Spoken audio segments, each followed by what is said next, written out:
Here's a man middle-aged and mean, chasing a dream that's never been. Filed another case, he's losing ground. Can't stop wheels from spinning round. He's got minions on his side, no prayer. Still fighting on, it's just a nightmare. Pull 'em up, you're making it worse. Endless motions, pocket full of curse. YouTube hits, but your soul's in chains. Protracting pain, multiplying shame. Pull 'em up, can't you see? You're drowning in your own hypocrisy. Every case is a money grab. Put it on the tube, that's the only tab. Litigation game, no need to win. Just drag it out and reel 'em in. Twist the law, break the rules. He's playing games, but he's just a fool. Pull 'em up, you're making it worse. Endless motions, pocket full of curse. YouTube hits, but your soul's in chains. Protracting pain, multiplying shame. Pull 'em up, can't you see? You're drowning in your own hypocrisy.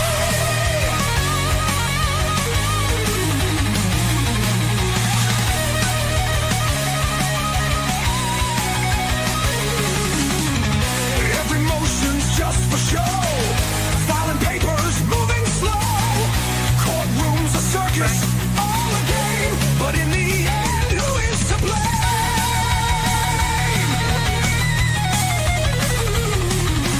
Sick of the noise, sick of the lies. The case is dead, he'll never realize. Pull 'em up, you're making it worse. Endless motions, pocket full of curse. YouTube hits, but your soul's in chains. Protracting pain, multiplying shame. Pull 'em up, can't you see? You're drowning in your own hypocrisy. On the case another day. Will the judge care the sky's gone gray? Pull 'em up, it's all a trap. You're digging your hole, fall in that gap. Pull 'em up, your time's all spent. Lost in the game, no way to repent.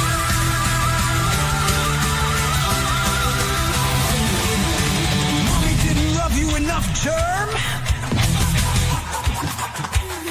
Too bad, not sad. Pull 'em up.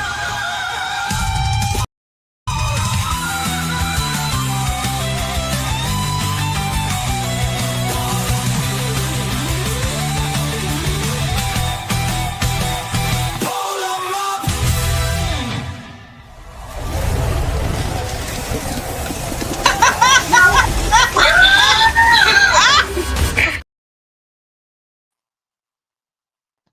Hey, What's up? what's up? What are No, you they're doing, not. Robbie? I don't know why my I'm getting avatar used to thing that is. song. You wonder why? Why my avatar's not working? I don't know. I can see your. I don't know what I'm looking at actually. The ceiling. What is up, everybody? Hold on, I'm gonna go out and Happy come back in. All right. Happy Sunday, SPUNDAY Sunday, as our usual. I figure I'm getting used to that music, the Paloma. So I think it's going to be our Sunday SPUNDAY theme song. Yeah, Paloma. Yep.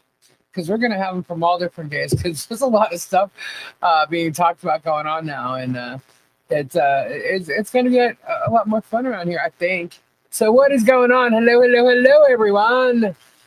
How are you guys on this fabulous day? Nine Chins, what's going on? Christy Nanya, Noel Breeze, Tammy, Doreen, Mike Johnson, Lori, Debbie, Jared, Little Bit, Bearded Fisherman, Scampy Girl, Connie, White Indo, Trisha, Anita, Black Widow, hello, hello, hello. Lisa, how you doing? Strat Lover, Mother of Birds, Noel Breeze, hey, hey. Honest Abe, Lori J, Sassy Cat. Hey, by the way, there's somebody that was under the name Smartass, and I don't have an address for them, so I can't really send them a package. Just saying. Hey, John Cook, Ernie, but oh, Robbie's back. Hold on. There you is. Oh, I see you now. Hello, hello. Donna Oh, Hawkins. hello, Santina. everybody. Hey. Super Dave sent email. It's okay. Hold on. Hold on.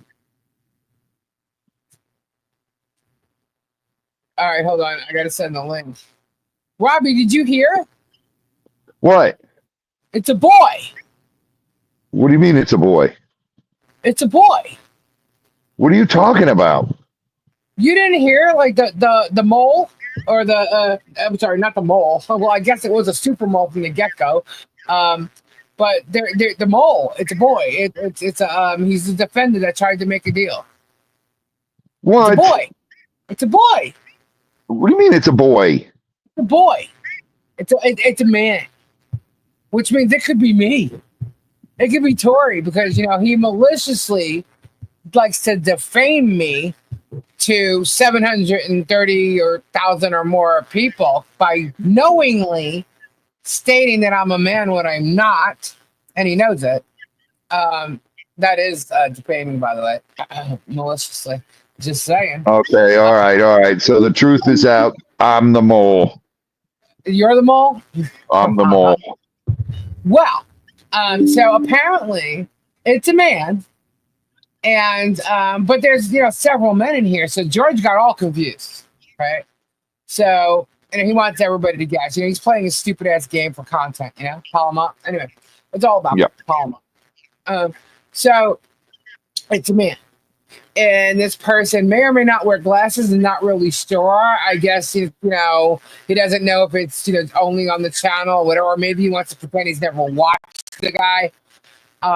But he starts to give out an initial. He was going to give out an initial, but he says, "You know what? I'll just give out the first name." Right. So he throws the name Dave. It's a Dave. A Dave. A Dave? So a boy, it's a Dave. So I'm like, are you kidding me? I'm like, guys, this is funny. So we got two Daves that are defendants, right? And when he starts speaking of one Dave, he talks about he's a lawyer and maybe he's got all the info to send everybody to jail. And I'm thinking, okay, I don't think so, because first of all, no one's going to jail in a civil court case. But I don't think anybody's talked to MLS enough to get any kind of info, certainly not me, to throw anybody under any kind of bus, right? So I'm like, okay with that. So then he mentions, hold on, I'll let him answer for himself. Stupid Dave! Yeah, damn sure not me. Super Dave, are you the mole? Definitely not. And Damn it, I'm the mole. Shut up, Super Dave. you should have seen me. My email has been going like bonkers. I mean, I got emails from people from every side, everybody calling me a two-faced backstabber, a betrayer. Some people believe like you need to post something and let them know. And I'm like, Bruce, sit down. You're not even in the contest here. it's funny. It's funny to me that the guy had 90 days to serve me. He played games for 90 days. Yeah. And supposedly tried serving me 11 times at a house that I haven't lived at in 11 years. And I said on my last stream, it's funny that people in Tug's own Dave, chat. That's an angel number, 1111. They've been popping up. They've been popping up a lot lately. And it's just funny that right after this 90 days expires, and it's just funny. It all happens now. And I'm thinking to myself, is this like tactics that he can save face for not serving me? Or did he never have intentions of serving me? Is he just fucking with my mind? And then he brings up Dave the donor with you. So I'm like, oh, wait, hold up. There's another Dave right there. Remember there was a super mall involved in all this? Like all along. I'm like, so there's actually kind of 3 days. Is he like holding out there? What's happening? So he's just throwing like a whole bunch of shit out there. As usual. You know what I mean? He says you were not served, and you're the only one who wasn't served, and that's a lie. I haven't been served.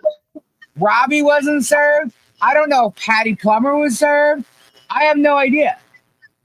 But I'm not hard. I'm not a hard person. Like I said, I was doxxed in Tug's chat, and for somebody who talks about doxing being so evil, I just checked his chat logs the other day, and it's still up in his chat.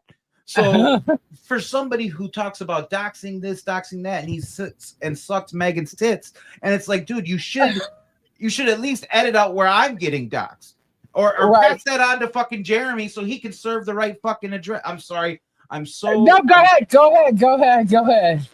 I'm so this guy is I am a ball of nerves. I've been a ball of nerves for the past 90 days. I've come to despise Sundays. And this is supposed to be like my day of rest. This is supposed to be the Lord's Day. This is just supposed to be one of those, relaxing Sundays. But now I know when my emails start going crazy at about 7:30, 8 p.m. Central Standard Time, I know the fucking asshole had something to say about me because it's like clockwork every week. And now he's talking about emails, send information to this email, do this, and there's avalanches coming. And then he starts talking about Harley. Again, yeah. What he did with that was he completely admitted to the whole conspiracy thing that he's part of now. By asking more people to come in and join and do all this stuff. And it's like, are you kidding me right now? So you completely admitted to the conspiracy that your minions are all doing, and you're joining it. You tried to say, we had nothing to do with this. It was created beforehand, but now, we're going to give out the info. Bullshit. You had these people in your little traps for a long time. And Rosalind, I feel bad for her because she's the one that's running that shit. From what I understand, she's the one that's running it. That's what people are telling me. They're the ones who, she's the one who's like handling the email or whatever. So guess what? That email is going to get subpoenaed. Ridiculous. Yeah, all I heard, I skipped all through the bullshit that they're talking here and about. How much hearsay did you? Someone froze. Is it me or Dave? Rob, I don't know. It wasn't me. Yeah, I'm here. It's froze. Oh, well done. Oh, his image froze. I can hear. Okay, there you go. Okay. There you go. Yeah, I just heard so much hearsay. Am I still frozen? No, you're good. You're good. Okay. I just heard so much hearsay down to Brian and Tina allegedly growing pot in their garage. Yeah. Just hearsay on hearsay on hearsay. And then we're hearing more about the Miami attorneys. And then he goes and talks about the veiled threats. Where he goes, well, I don't. Mike's coming on in a little bit. Mike and Rich are both coming on. So they'll be here. What threats? He said he said it's not a threat, it's a promise, basically. That's what he basically said tonight. Yeah. And he's doing it for me because you can't, I have nothing. You're gonna get nothing. So he's taking his frustration, he's getting a pound of flesh out of me, is what he's doing. Wait a minute, Dave, let's start with one thing first. Yeah. Okay. You have your First Amendment rights. You're entitled to your opinion about anybody on this planet. I agree. Yep, as we all are. Nor would I beg for a reprieve for something I did nothing wrong doing. I expressed my First Amendment right. So why would I beg for a quote-unquote plea bargain when, first of all, this is a civil case? There's no such thing as a plea bargain. Exactly. And second of all, I've been making videos for the past 2 months now talking about how I know I did nothing wrong. The law is on my side. So why would I... First of all, I wouldn't even want to talk to somebody who he calls... Like just what he said to Michael, he said, you need an aggressive lawyer. Why the hell would I want to talk with an aggressive lawyer? Why the hell would I want to talk with an ass clown like Jeremy Hales? I wouldn't. I would handle it all through the courts. You tried doing that, Lisa, when you said you asked for an extension and they wouldn't even entertain it. So it's like, just handle it all through the courts. That's how I would, and if I have to, will be handling things through the courts. Yeah. Yeah. It's well, crazy. Listen. Last time he subpoenaed me, he lied and said my lawyer called his lawyer, and it never happened. This is all just. He brought up that we all dodged our depositions. No, you didn't. The deposition, the service was illegal, which means there was no deposition subpoena to respond to, and some of us did respond, letting them know. You did this illegally. This isn't legit, and we're not going to be there. You were told in an email. You were told in an email by my lawyer. Yeah. I mean, it's Just constant lies. But you know what? We made the song today. I did. I made the song. And then the accusations of which sex you are. It's like, dude, Yeah. you're evil. And then he talks That's about defamation. it's evil, is what it is. It's Yeah, but he knows I'm not. Dude, no, that's and not. he's doing it. That's You know what that is? You know, it's a form Yeah. of being anti-LGBTQ. It's so, but That's, then he that's said another thing right there. You guys, come on, you're getting carried away. All that No, is it's true, though, acting Robbie. like That's the bottom line. but it's you're entitled to. He's entitled to his belief. yeah, but he gets so bent out of shape when people say that he dislikes gays or this or that. And when you sit here and crack jokes about somebody's sex, that is not showing any sympathy to the LGBTQ community. That's not showing any likeness for them. It's the exact opposite, So And he's how is it going to maliciously be doing defamation if somebody says, "Hey man, you hate gay people"? When he has evidence of him calling people Guapo, guapo, guapo. transsexuals and Yeah, he knows I'm not a male, and he knows I don't, act and portray myself or identify as a male. He's Dude, he's purposely a doing it. He's a And fucking that is sixth grader. yeah, that's how I feel. Well, I his seriously sixth feel grade that way, antics Robbie. are going to get him in a lot of shit. And then when he's talking Because about he's buying going to be people's held taxes, accountable for everything. he's talking about buying out people's tax liens, and it's like, Yeah. dude, you're just showing your nature No. of wanting to for revenge, for spite. This isn't Listen, about justice. listen. To you. He's Lots gone of to the people. corporate Okay, level. stop right there. Lots of people buy tax liens. Okay, it's how you can make a little bit of money here and there. You're not making a lot of money because when those people go pay their taxes, you're just making the interest off of it. So a lot of people do that. I've got Why, friends to that do their it all enemies, over the Robbie? place. To their enemies? Their No, enemies, no. he's going after their enemies and his neighbors. Yeah, he's going And after not all the neighbors people he's around Otter suing, Creek. all of his neighbors in Otter Creek. Yeah, he And goes after. attempted to do it. He attempted to do it with one of his neighbors on the other side of him, not Tina and Brian, the other side. Okay, and I found out because somebody put their tax information up on the Facebook post, and it got sent to me that there was going to be a tax sale on John Michelle's property, and I went, "Oh hell no!" on a certain date. I said, "That's not happening," and I went and I paid it. So Jeremy cannot get his hands on. I made sure of it. I don't care. He's not going to make any little penny off of their property in interest or anything. I made sure that was paid. Okay. So sorry, Jerm, but thank you for proving to everybody that you're trying to do that to the people that you're arguing and fighting with maliciously. Vindictive. So vindictive. Yeah, very vindictive. It is. It's grade school shit that's brought into the adult life, and it's just I'm allowed to say whatever I want, but you can't say anything. He's It's got the just wallet, Robbie. He's got the golden wallet, so he thinks he can do whatever he wants. And you know why he's got that? He's got all these stupid subs that donate money to him to keep this shit going. Yeah, it's true. It's very true. It's very true. I just pray that a judge sees what's going on here. As every Sunday goes on, I tell that to anybody that's trying to get involved in this story. I say, if you really want to know who this man is, just watch his live streams from every Sunday. Don't bother watching his weekly videos. Just go to his live tab and watch from Sundays. And that'll tell you who this man is at his core. 100%, Dave.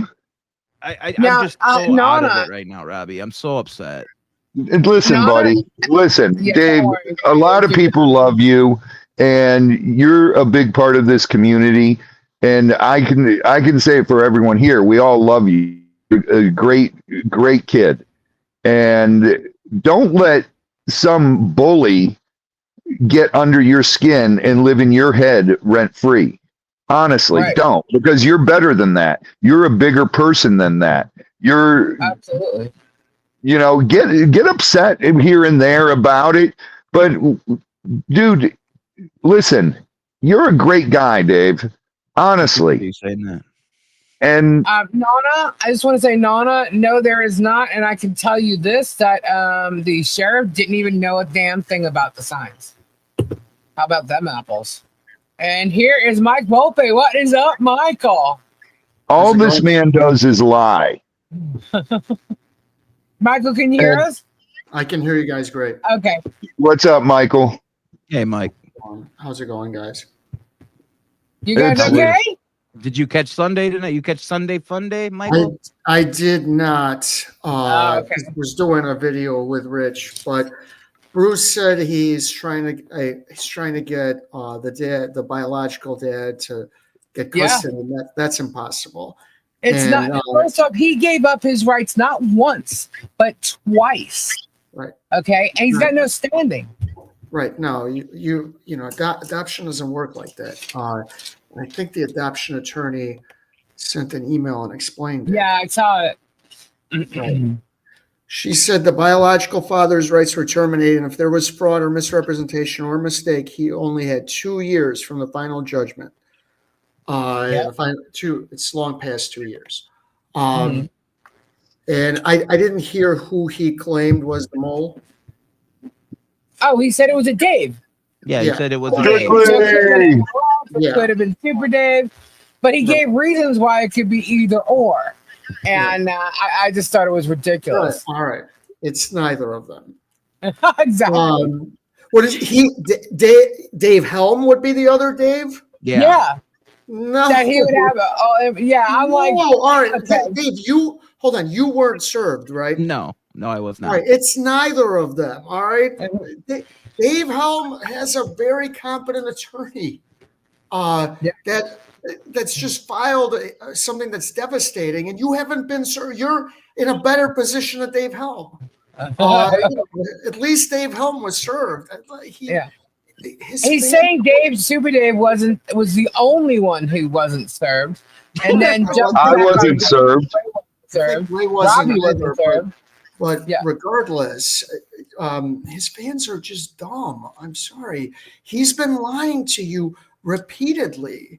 He said Rich and I were under an extension for solicitation. He made that up. He said that Rich was served. He made that up. He said there's a mole. He made that up. He made a whole bunch of stuff, and no one seems to care. So can we switch topics just slightly? Rich. Yeah. Yo. So you started a live stream, and hopefully it's not going to turn into an episode of Hello. An episode of what? Maury Povich or maybe Jerry Springer. But Rich talked to my ex-girlfriend. Oh yes, we can talk about that. Rich, what's wrong with your mic? Set it up from last time for those who weren't here. Set it up. Let it the whole threat. Wait, fix your mic, Rich. What? I sent. Can you hear me?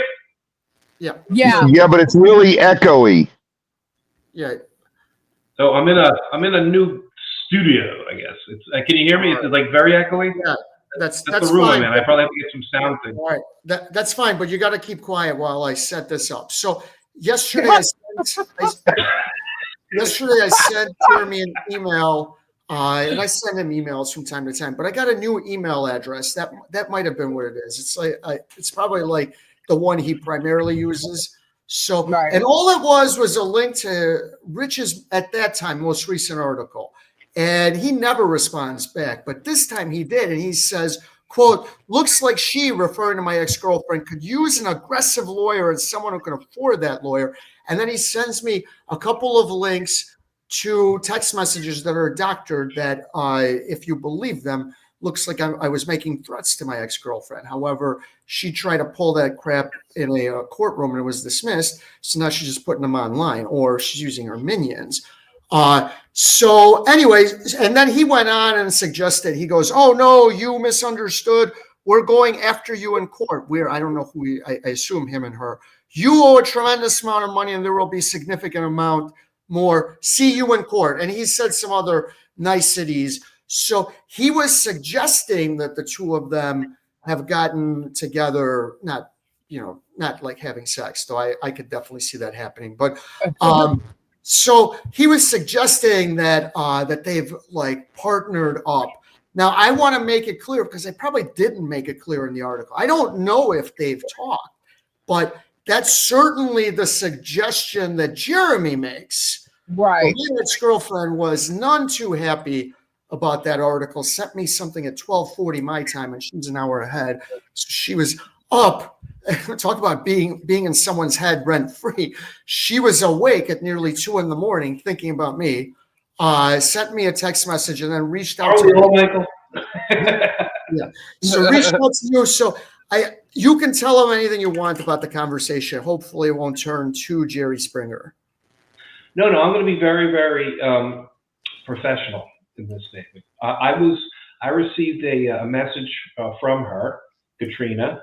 She identified herself as your ex, and she said that she said that she thinks I'm a straight shooter, and she wanted to talk to me. And so I gave her a call. I let her know, look, that I'm going to talk to Mike as well. I'm going to have to get his side of things if you're going to give me any information. But the fact of the matter is, just let me know what's going on with this, because it looks like you and Jeremy Hales are like in cahoots. Are you working with Jeremy Hales? Is Jeremy Hales going to finance, a custody battle over your kid with Mike? Is this something? She said, I've never ever met Jeremy Hales. I've seen his show maybe once. I don't really know who he is. He never reached out to me. He's never emailed me. He never talked to me. I don't know what you're talking about with this guy. I don't know why he's throwing my name around out there. So that's what I can report today.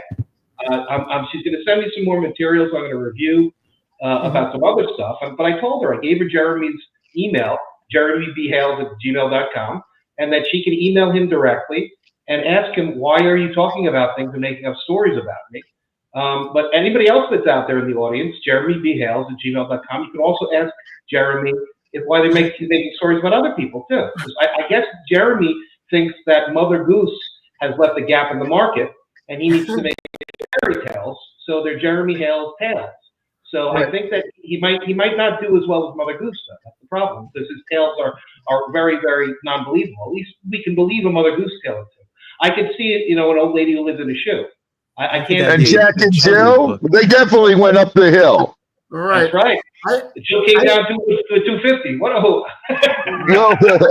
Gotta love Andrew Dice So Clay. he's totally That's lying. Andrew Dice Clay, for everyone who's unfamiliar with the But when you reference. think about this what's going on here, it's really he's telling fairy tales, and we've caught him in yet another lie.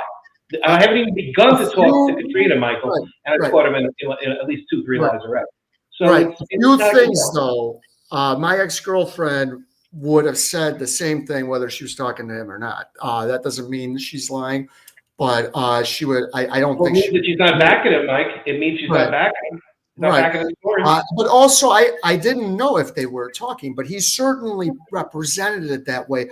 Right now, this looks like an empty threat, a bluff, which makes him look pretty bad. But I think that's actually his best case scenario with this threat, because I don't know what else. If he can try to sue me, but I think I could probably copy and paste Chris Gage's motion, change some things to apply to my case, and then get it dismissed in the same way. Maybe change a few of the citations for case law, but basically make ultimately the same argument, and it would be just as effective.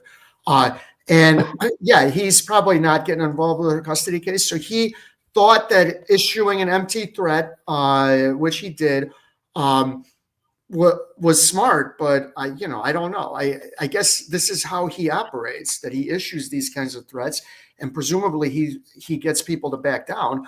But I think if he's got nothing, he's going to look very, very foolish, because he suggested he has everything.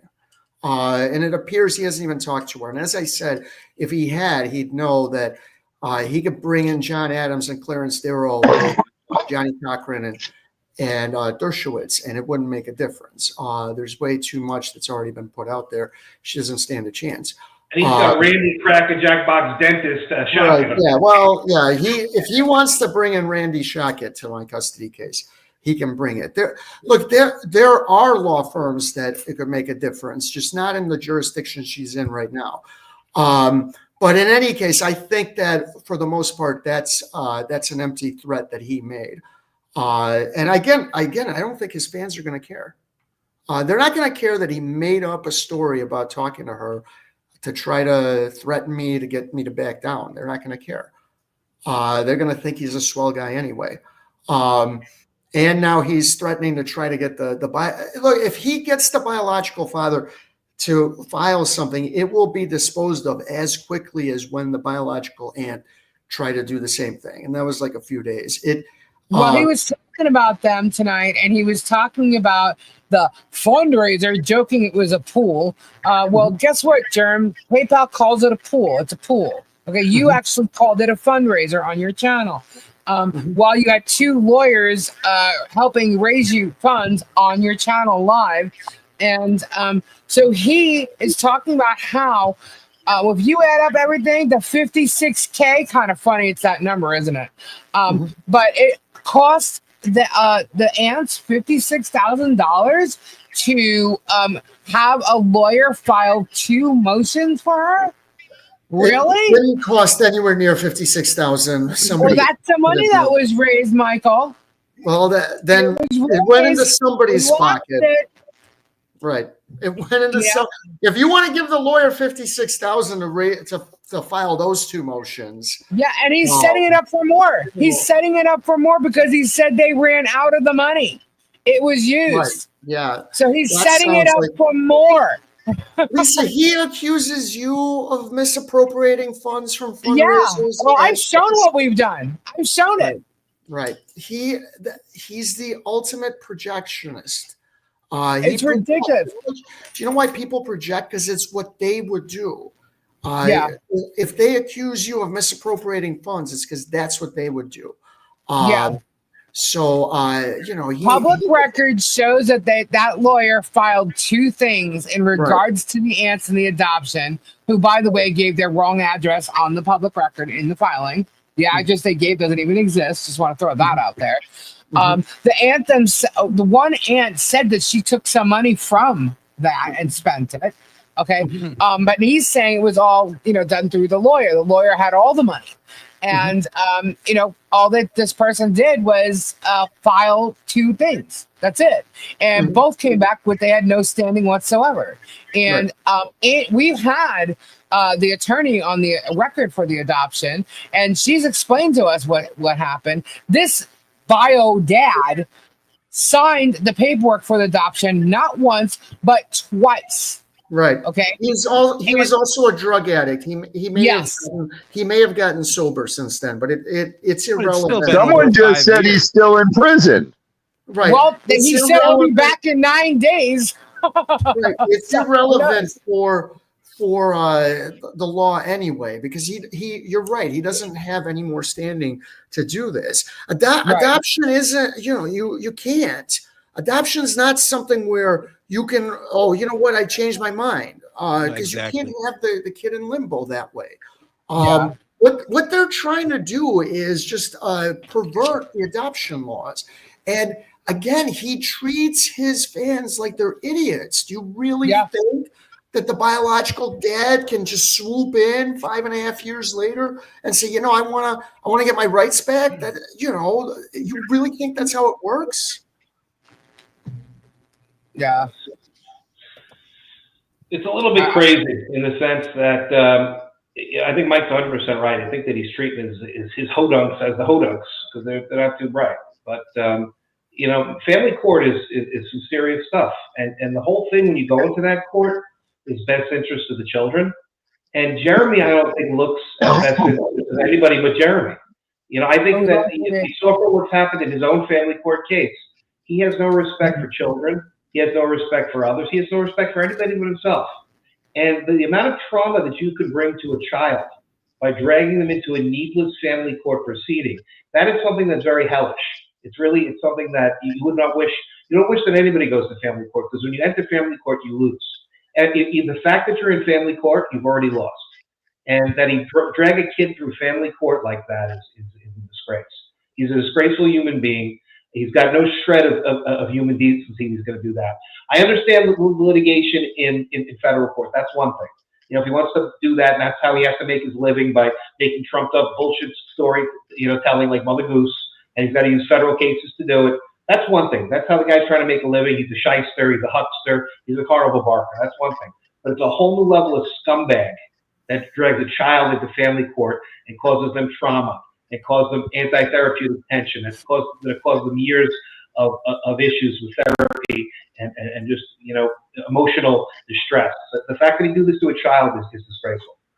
Right, and Rich and I have both done a lot on Child Protective Services, and there's almost nothing lower than calling Child Protective Services to weaponize it. He and his fans called him almost 30 times. It's nothing lower. And one Megan Fox used to agree with Rich and I. Now she cheers that stuff on. You know, until a year ago, she spent her whole entire career calling that stuff out and talking about how CPS is weaponized, and how the last thing you should do is call CPS. And now she's cheering this guy on as he's getting his fans to call CPS. She's suggesting the woman has Munchausen, hoping someone will call CPS. Maybe they'll take the kid in because she has Munchausen. Awful. Yeah. And she's calling on a bunch of people. Horrible. Yeah. Calling it war, calling on a whole bunch of people, using the same, you know, conspiracy freaking eco tip thing. She's even trying, she's going into that Nick Rekieta's lives, and she's trying to like get people to jump onto the whole Hales thing and promoting it over there. Which I'm going to get into that whole scenario like tomorrow. Can I talk a little bit about Nick Rekieta? Sure, because I'm going to get into because I got a little bit of info tonight, and there's quite a few parallels I definitely want to point out. But go ahead. So she and Nick are good buddies, and I need to find it. They are such good friends that she wrote. You didn't. Wrote the judge on his behalf. So Nick Rekieta, he is a popular YouTuber, but he had a fall from one of those smaller ones. He started doing a lot of drugs, and he was probably doing drugs for like 90% of his streams. He was a law tuber. He got initially popular with the commenting on the Rittenhouse trial, and then really popular on the Depp trial. And he got up to about like 700,000-800,000 subscribers. But he was starting to do drugs on the streams. And there was one stream that was so bad that people called the cops, and they got a search warrant, and they found him with a whole bunch of drugs, paraphernalia, like ways. So it was suggestive that he wasn't just using, that he was selling, and the kids were in the house. I saw that they had a dash cam, and he got the dash cam blocked. And there was a video that went over the transcript of the dash cam, and I was listening to that today, and I was like, "Oh my god!" So I heard the whole thing, what they found. And he's probably a swinger because there was another couple in the house. But right. So anyway, a lot of people did. They abandoned him. Megan was not one of them. But look, Megan, her core now is how many subscribers do you have? So Nick still has 400,000 subscribers. So she's good buddies with him. So she even wrote a letter on his behalf. Now, the reason I bring that up, and if he does jump in, the way they treated Rich, we may want to talk about his past. I'm not in a position to judge, but the reason I brought it up is she called me a scumbag for having sex with my live-in girlfriend. She thought that was scummy. But apparently doing a whole bunch of drugs with your kids in the house, that's okay. Yeah, they found, didn't they test one of the children and she had cocaine in her system? I don't remember that, but he was doing a lot of them, a lot of drugs, and his kids were in the house. I don't know if he kept the kids. He shouldn't have. By the way, if he did keep the kids, that's another failure of Child Protective Services. He's completely unfit. All right. You can't be doing blow and your kids in the next room constantly, not once or twice. I mean, he was drugged up morning, day, and night. You can't, Bobby Brown, right? you can't be doing that and keep the kids. But I don't. The CPS case was like, you know, it's basically private, so I'm not sure. But he has the kids back, which is ridiculous. But she stands up for him. But I had sex with my live-in girlfriend, and she thinks that's scummy. Well, here's some parallels. I actually received this from somebody else, and here, one sec. Where'd that go? Sorry. Where did it go? All right, I guess it just disappeared. All right, so I actually received some information and it would send me links to go watch what I was just talking about, the transcript of the dash cam and what they found and everything. And I was like, oh my God, like they basically were living in filth. And it was like a hoarder house with bottles everywhere. They found drugs and paraphernalia all over the place in different areas of the house, different safes, guns, things like that. Like they found all kinds of stuff. But they made note, and I'm not going to say who it is or anything, but I find it interesting as well, the parallels with Megan and Tug and Nick Rekieta. So let's just I'm just going to mention a few. So Right. Megan and Tug accused Michelle of making the child live in filth. The accounting of the body cam shows that Rekieta did this exact thing to his 5 children while being infinitely more wealthy than John and Michelle. Okay. Right. Another one. Megan and Tug accused Michelle of exposing HD to drugs, etc. There's been no proof of that whatsoever. Rekieta's apparently the 9-year-old at the time tested positive for well over the testing threshold for the government test for cocaine in a hair follicle test.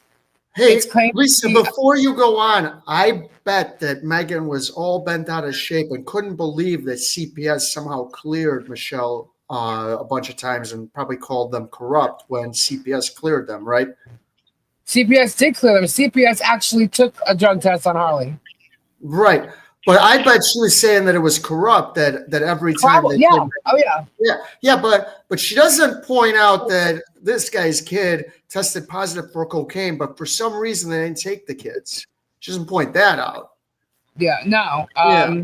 Go ahead. And then listen, when you're done, I've got her statement to the judge. So after you point all this out, let me read the statement. Okay. All right. So it's claimed to be a fault-based result, depending on whatever day it is, but overall ignored by Megan and Tug. And Rekieta never had her tested again to refute the results that were leaked. And here's another one. Megan and Tug accused Michelle of exposing HG to bad characters / predators. Tug's history of basically pimping his daughter out to weirdos online, and one person in particular got arrested for the possession of CP, was directly in Tug's circles in comicking and had obsession with the daughter that Tug and his ex-wife appeared indifferent to. Rekieta also found a circle of people to astroturf him during the drama of his arrest. One of those people has made songs, etc., of his children performing S-acts. That's crazy. So that's another parallel. And here's another one. Again, one last one. Megan and Tug accused Michelle of being abusive and a danger to HG, but Rekieta, even before he got busted, was routinely getting completely wasted on liquor and other substances on stream well into the early hours of the morning, and then driving with his children mere hours later. This behavior was ignored by both of them because Rekieta was still popular and seen as a good father, etc. So they financially benefited from their association.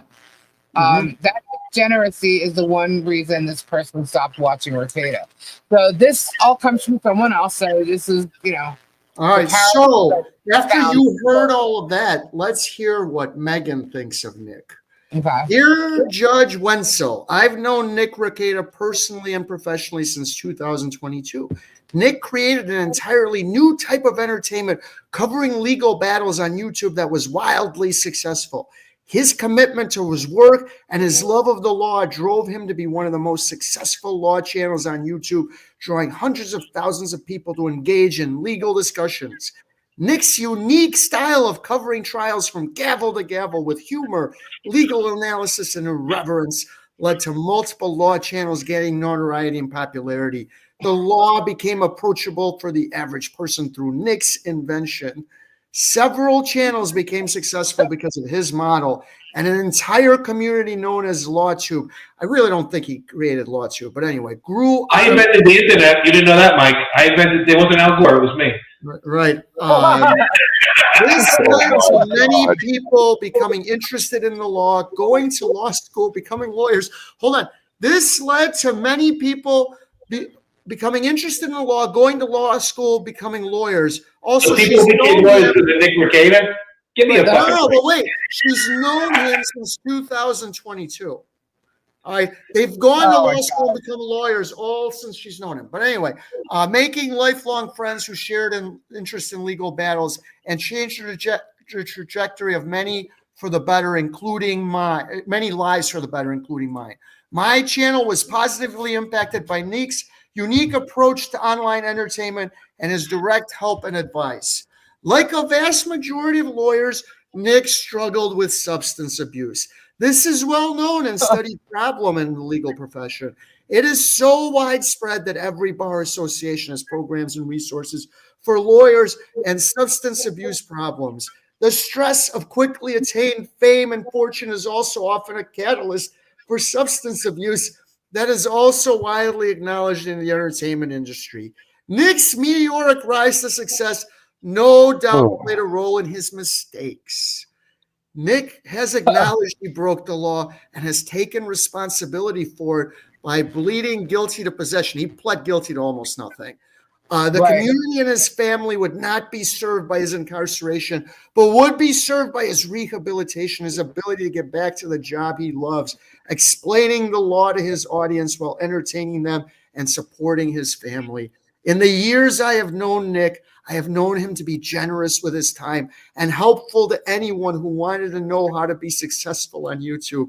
He has a genuine desire to help others and has helped me on many occasions, whether it was to give advice about my channel or just be a friend and listen when I needed someone to talk to. Nick is loyal, kind, and empathetic, smart, and passionate about his work. He is a good friend, and good friends are rare. I have also witnessed Nick's interaction with his children and know they deeply love him, and they share a loving, lighthearted banter that only loved children have with their parents. She lives nowhere. She's an expert in everything now, huh? She lives nowhere near him. If she saw that interaction, she lives in Naples, New York. He lives in Wisconsin, right, or something like that. Right? Yeah. No, it's Minnesota. And it is unmistakable that they love him and he them. Being a present father. Hold on. She's online. Being a present father is important to Nick. Nick is also the main caregiver to his children, responsible for all the transportation to school events and classes. His children would not be served by a separation from their father. And he's also responsible for the cocaine that was found in her system. Right, yeah, and should not take a father from his children unless he is a danger to society and is a last option. Nick is only capable of being a danger to himself, and I believe he will recover and make better choices. She goes on. It's you know what's amazing is she's known that guy since 2022. He was high on most of the streams she was on with him, and she didn't care. She doesn't care. That's not a big deal to her. But I wanted to go on Milltown's Best, and I'd known her since 2014, and that was enough to end a friendship. In 2023, if I needed her to write a letter, she would have written a letter like that for me. Mike, I'm passionate and caring. Mike, I'm extremely surprised that she did not employ the ever famous Darryl Strawberry defense. Yeah. Remember Darryl Strawberry from the New York Mets and the Los Angeles Dodgers? Mm-hmm. He got caught with cocaine as well back when he played for the Los Angeles Dodgers. And his defense was he's very forgetful about things. And so when he had the cocaine, he didn't want to lose it because he was holding it to someone else. And so he put it in his nose because he knew he wouldn't lose his nose. And that's what he puts it in his nose so he doesn't lose it when he's holding it for other people. And so I think that Nick Mercator might have gotten a better result if Megan Fox would have used the Darryl Strawberry defense. This guy was doing cocaine in his nose to somebody else. That would have been a good way to go. Right. This guy was doing. If you're going to bullshit the judge, you might as well do it all the way, right? Right. He was doing drugs to the point that the drugs were found in his kid's system, and she calls him a loving father. I wanted to go on to Milltown's Best to talk about a story she doesn't even want to cover, and she stopped being friends with me. And the difference is Nick Rickett has a lot more subscribers. That's her core. As long as you have enough subscribers, it doesn't matter what you do. She'll be forgiving. Yeah. Yeah. I don't know. I would have a hard time I don't care who he's educating, what he's doing. I have a hard time with the fact that his own child had drugs in their system. And I'm not so forgiving of that. I'm sorry. Because That's that makes disgusting. me worry what's going to happen next. What if you slip up? You know, I mean, I'm not saying that people don't go into recovery or anything, but a lot of times it takes more than one try to stay sober. And she said he's only a danger to himself. That's Even not though true. the It's drugs- clearly not true. Yeah.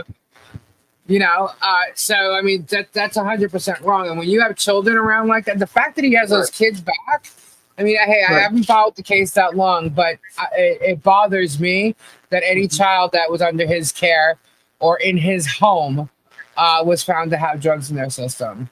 Right. Yeah. He got a sweetheart deal. He could have done 10 years or more for the offenses that they got him on. He had a good lawyer. Right. And I have no idea how he kept his kids. That's inexplicable. That sounds like dual justice, because if he was poor, there's no way he keeps his kids with the same set of facts. Right. That's probably why, the fact that he had money. Right. Yeah. And that's what's sad about like a lot of these cases, that, you know, if there's money involved, they win. If there isn't money involved, you know, so, you know, the state's taking the children, you know, and for reasons that they shouldn't, you know, whereas in this case, I know that the grandparents came and picked up the children when they actually they were living as basically a commune, swingers couples, at least two swingers couples, with a bunch of drugs and guns in the house. And they were caught. You know, they got a search warrant, broke down the door, and kept all of his kids. Yeah. But Michelle and John need to lose their adopted daughter because you've dreamed up some sort of abuse in your head. It's not even like she dreamt it up. They're listening to Jeremy because it's all Jeremy's bullshit. Right. That they're spewing out. It's all Jeremy's lies. And George has only had 2 conversations with Michelle ever. And Jeremy was friendly with Michelle until he says they attacked George. But meanwhile, the second conversation, and this is what cracks me up. These people have money, right? But she's going to Michelle's property to get food for her chickens from Michelle. Okay. When she can just go to the store, she's got money, whatever. Now, Michelle and John, they're very generous. They they give food away and stuff. And John brings food to people's houses. They share, you know what I mean? That's what they do. That's what they do. Why is George, who doesn't need that when somebody else could have it, going to Michelle's house to get bread for her chickens? And during this visit, she tells Michelle to give up her daughter for adoption if, you know, her life's too hard for her, because they were talking about, you know, whatever was going on in her life. So who is she to say this? And apparently that's the attack. I would have told that bitch to get the hell off my property. Right. You know what I mean? Then I wouldn't have done it as nicely as you know what? If you want to get mad at your neighbors, that you know, that's okay. But suing them frivolously because you got mad, that's really not okay. Yeah, but that was like the second time she had this conversation, and prior to that, a month before these supposed signs were found, that the sheriff to this day knew nothing about. Well, he knows now. Maybe like a month ago, did not know. But you know, a month before, or somehow during the month, he was filming them while he was stalking the mayor, and films Michelle driving by, waves, says her name as Michelle, and says, "Oh, she's running for town council." A month later, these things were found. Literally a month later, and they were suing the town. Their best buddy Therese ends up becoming mayor, but it was also kind of weird how she had 35 votes to become, you know, part of the town council, and Michelle had 28. I think that Michelle was a threat to the mayor also. As far as becoming mayor, I don't think she wanted to be mayor. I think she just wanted to be like town clerk or part of the council. Honestly, I can't really speak for her on that. Who could tell that herself one day? She may have already, but I just think it's really odd that those things all took place. Plus, she disagreed with Jeremy at a town hall meeting, all within that monthly time frame. And all of a sudden, there's these signs that never go to the sheriff's department. But everything else goes through the sheriff's department. All the calls, all the contempts, everything gets called. Right, Speaking of this, Jeremy's under investigation locally. That's my understanding. Yes, he is. He is now. Is that why he's fled the jurisdiction of Florida back up to Ohio? Or is it because Martha's going to kick him out of the house? What's the real deal? Anybody know? Well, I don't think she can kick him out of his house. Yeah, it's his house. Is it both their house or is it just his house? Oh no, It's his house. Yeah, and Martha, her family, are they near her? They're in Ohio. Yeah, Martha's got a house too, though. Yeah, she has her own house. She has her own house. All right. Yeah. Well, tonight he was also telling everybody that he invested in $1 million property in Ohio because of the freaks in Otter Creek, Florida. Right. I'm like, how does that work? You have freaks in Otter Creek, but you buy $1 million home in Ohio for safety? Did you realize what you just said there, you idiot? I'm like, it's Dude, crazy. How does that work? He's a moron. He is such a moron. You understand? Like you see these mega preachers, like that they're preaching for 5 years and they have like private jets and all this shit. That's what Jeremy's he's doing it to his hoduns. He's milking them for all they're worth, and they're getting poor and they're staying poor, and then he's building his houses and buying property. He's doing that, and he's keeping them poor. He's keeping them poor. He's keeping them poor and keeping them stupid. Yeah. No, but look, he's literally like done. He has gotten everybody to jump on his side. And by the way, before he even met anybody in Otter Creek, Jeremy was flapping his mouth when he was suing Marilyn Raby, telling everybody that he's got a legal team and he has an army of people that love him and will support him or whatever, which is his entire sphere of influence, which is all his fans. So that also coincides with what he told Robbie specifically. Milltown just said that. Start shit with your neighbors. It's a gold mine. Yeah. Milltown just said Michael was harassing Jeremy. So said Jeremy today on his show with emails. Michael, the reporter, sending Jeremy emails for comment and question, was harassing. So what other whoppers did he say tonight? Because I didn't get a chance to see his show. Can we get the rundown? Rich, a long time ago when I was still filming with him, he actually told me the best thing you can do, and this is when he was going through shit with his neighbor Michael and Michael's mom. He told me, dude, it's a gold mine. Start shit with any of your neighbors. Yeah. And he also said that his fans were so dumb. All he has to do, he doesn't have to tell them to do anything. He just suggests it. Just have to suggest it, and they do it. Yeah, but what else did he say tonight that was off the chart? We covered the big stuff about the fake mole. But I like the fact that Mike is harassing him as a journalist with emails, asking him questions. It's like, what does Mike do? He said I was harassed. The magician came to my house. Yeah, he did. He started harassing me. He said you harass him every day, daily. I harass him every day with emails. Yes. Yes, every day. That came flying out of George's mouth. Georgia backed him up. It's like, does he have like a post office on his little property up in Ohio with Jesus' picture in it? Because every time he's opened the Bible, Jesus must harass him with the truth. That's the biggest problem he should have right now. Yeah, yes, he mentioned the FBI thing again.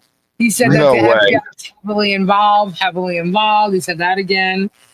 He mentioned Brian and Tina growing pot illegally. The FBI is heavily involved. Yeah, that's that. What the fuck does that mean in plain English? Really, what does it mean? What does the FBI is involved? What does that mean? Right. I have no clue. Really? He thinks everybody's going to jail. Right. No, that's everyone's going to jail. I sent him 4 emails since May 20th. But you're harassing him daily. Right. You know what I can do is I can get a retired FBI agent on, who's a really good guy. He's written several books, and he's a brilliant guy. He actually was the guy who broke the first World Trade Center bomb. Remember the World Trade Center went down? Yeah. But in 1993, I think the first one happened. And he got one of the guys to start talking to him, and he got the information. He got him to basically break. This guy was around since the 60s. He started down in I think it was South Carolina. He wrote a whole book about this. And in South Carolina, he's got a bunch of the FBI's most wanted. He's collared, and he collared Gotti early on for a truck heist. Yeah, he has a whole bunch of very decorated story. I'll see if I can get him on and ask him about Jeremy Hales and his analysis of the situation and how the FBI could potentially be involved in the case. That might be actually a good little thing to do, because I know a couple of retired feds that are good people, good guys, retired feds. Email me, back in the old days, before Bob Mueller, before Comey, before they all went to shit. These are guys that were old school cops. This guy actually got a medal when he was a young FBI agent in the late 60s from J. Edgar Hoover. That's what we're talking. We're talking like a guy who was a real old school cop. He's up at his age now, but he will tell you what the FBI is really about. Right. And frankly, I'm speaking out of school a bit, but it's public information. It's actually publicly known. When remember the assholes up over there, McCabe, when he was at the FBI, and they had a Rosenstein, whatever. What was that guy? The AG, the assistant AG over there, and McCabe. Well, Trump called my buddy up that I'm talking about. I'm not going to say his name yet unless we bring him on, and asked him, what do I do about this McCabe guy? And he said, well, there's not much he can do other than the fact that he's a young guy. He can't collect his pension until he's 59 and a half, and he's in his late 40s. So you can send him on a hiatus, walk him out the building, fire him, and he's going to be, eating a shit sandwich for the next 10 years. Yeah. And that's exactly what Trump did. So there, we can get, if he wants to play the FBI game, I got people on both sides of the street. That's what everybody doesn't understand. I got guys on Facebook. I got guys that are stone cold made members of the Five Families, and I got guys that are some of the best decorated cops you've ever known. If you want to bring on an expert, I'll bring on an expert, and we'll debunk every little bit what Jeremy Hales has. Well, Megan, on one of her war videos, has an investigations guide listed on there, and then somebody else also put in another investigations. Well, no, this guy supposedly worked for the FBI too. You have to be wasting your time. You're not going to find anything here. Right. You have to be really dumb to believe the FBI is involved. You know how dumb you have to be. You'd have to. I laughed it off. You'd have to believe one of the two Daves. One, Dave Helm, whose lawyer has filed 2 motions. Either that or Dave Teschendorf, who hasn't even been served. One of them is about to flip. That's how dumb you have to be to believe that the FBI is involved. But I think his fans actually believe both of them. But Mike, in his mind though, his warped, Mother Goose mind. I don't. You think that maybe he thinks that by sending an email or filling out that little box on the website, that's why when I do that, I say I've submitted this to the FBI. I don't say they're involved. Yeah, but you're not a moron, Mike. That's the difference. Right. Well, yeah, maybe it's possible he sent, to their cyber unit. Yeah, he may have sent something to their cyber unit. And he would send stuff to the FBI because he's a rat. He's a rat. He was born a rat. He is a rat. He's a top caller. He's a rat. So he said I was harassing him. That's not the first person to say that. I dealt with a caseworker. Her name was Kristen Rash. It was the same thing. Now, she worked for Davie County, North Carolina, and they're not allowed to block emails. And she did. And I actually got the lawyer for the county on. And I remember he said, you've been harassing her. And I did the same search. I said, sir, I sent her 6 emails in the last 15 days. I don't think that is harassing. So he's using the Kristen Rash defense. Where he's just making up, the reason he didn't like the emails is I sent a couple to him and his divorce lawyer asking for questions, and that's probably why he didn't like it. He didn't like me reaching out to his divorce lawyers, but I wanted to understand what his divorce lawyer was thinking when he filed certain things. So put that one up, Lisa. FBI idiot. Facebook idiot. Put that one up. I like that one. yeah. Well, just like he didn't talk to your ex. All his crap is a bunch of bullshit, as far as I'm concerned. Right. Well, here, this was a funny one tonight. One thing he did, you guys may not know, is one of his videos for content, and he did this for a couple of times, and Robbie knows this, is that he was searching for $100,000 that was left on the property that he bought in Otter Creek, right? Yeah, he made me and my son do it. Yeah. And first off, I have direct info from the person he bought the property from that is absolutely not true. There was never any money hidden on that property at all. And he made it up. He completely made it up. And so tonight, George, because she's going over the timeline, trying to make everything they've done look so great. They did this, they did that, blah, blah, blah. And she brings up the fact that they were searching for the treasure hunt of $10,000. And I'm like, $10,000? I thought it was $100,000. And Jeremy comes in and corrects her. And she's like stupefied. She's like, oh yeah, I thought it was 10,000. Like, you just got busted because she just screwed up your whole entire whole content. You're like 3 or 4 of your videos there. She just basically came out and told the truth. It was a lie, So and so that I thought was pretty funny. What else did she do? Lisa, real quick. Lori just asked about Jeremy and his tax returns. So I want to do a brief interlude. We'll go back. But I want to tell you about the state of the law in the 11th Circuit. And Bruce said this yesterday too, is that in the 11th Circuit, as in most circuits, you have a disclosure of tax returns, and there has to be a relevance for the disclosure of tax returns. And dumbass So Jeremy, you got to get served first. And his dumbass lawyer basically come along and they say, oh my God, you violated the Langham Act, you violated this, you violated that. You've taken Jeremy's revenues from Elephant Shoe, where he's a shoe salesman, from so high down to so low. Well, what is the basis to prove that your revenues have gone from high to low? That's your tax returns. You have to show your tax returns when you're claiming a Langham Act violation. The basis violation that he has against all of us in this conspiracy is that we conspired to say things that are going to hurt his business, right? That's why he put the Elephant Shoe in there. So if you have a business injury, you have to show your business and personal tax returns. So we're already in there. We're in. All of us are in. If we get to discovery, we get his tax returns. He's going to cry.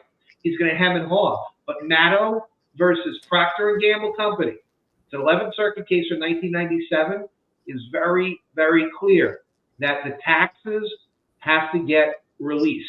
He has to release his tax returns. Maybe he can get a couple of redactions if he can show a privacy concern. Maybe he can get a protective order to say that they can't be disclosed. But they have to be given, and they can be used in litigation. So if he hands them over, and then we want to make a motion about something, include them as an exhibit, then they can become part of the public record. That, let's say I went to go eat lunch downtown at the diner that I like, and I left the whole folder at the diner, and the whole thing got published to the internet, like WikiLeaks. That could happen too. You never know. But those are things that are the perils of litigation. And Jeremy has no idea what these things are, because he has no idea about litigation other than he thinks he can sue people and put them in jail. I'm going to sue you. You're going to go to jail. And I'm going to win. I'm going to win everything. He's threatening to sue everybody. I mean, that's what they're praising themselves. The past 2 Sundays, they're praising themselves while portraying hatred to everybody. And I'm like, how are people not seeing this? You know what I mean? They're literally praising what they've done. His fans are unsophisticated and they're addicted to the drama. They love the idea that here are the good guys, here are the bad guys, and Jeremy's going to be the bad guys. And he's created caricatures out of people. So that's why. And she's calling people dirty deleters. Like they went after Leslie again. She's deleted her channel. She's calling people dirty deleters. I'm like, hold up. How is Leslie a dirty deleter now? I'm like, you guys are so full of shit. And this is coming from George, who has totally admitted, and Jeremy threw her under the bus by changing screenshots and editing them. You know, I think the hashtag tonight's going to be George, shut up. But I mean, she's just makes herself look like a fool. But what I will say, and I'm just going to throw this out there, did anybody catch something she said tonight? She actually said something that could be a little hint to something. I'm just going to leave that alone, but I'm just wondering if anybody else caught what I caught. But what else did she do? So then they played I the don't guessing watch it, so I didn't catch it, obviously. Yeah. They played the the question about the Camp Patmos. They brought this up, so they gave $150,000 in the form of 2 speedboats, is what they said. Okay. And one was named George, and the other one was apparently named Preston, because there was a talk about that something. Oh, and by the way, Michael, last night he says his lawyers are having a field day with the live from last night because there's so much defamation in it. Okay. Like, yeah. I'm like, there All right. was? Really? Do you still do not know what defamation is, do you? Right. His lawyers. Okay. His lawyers. Ernie, good choice. He you know, the threats don't work as well anymore. But Yeah. all right. You know, He also said that I helped Marla with her motion. I'm like, I did? Are those the same lawyers who are going to go after me for custody? Look, he's a blowhard. He's a blowhard. His lawyers. All right. Look, you're facing 11 counts. Not counts. You're gonna pay up to 11 people's court costs. Your lawyers are having a field day. All right. He doesn't know what he's gotten himself into. Well, he filed all this stuff, Michael, and yet wouldn't you have evidence that all this stuff happened and existed? Why are you asking for evidence now? Hey, Mike, I got a question for you. Do you think that the problem here isn't Jeremy Hales?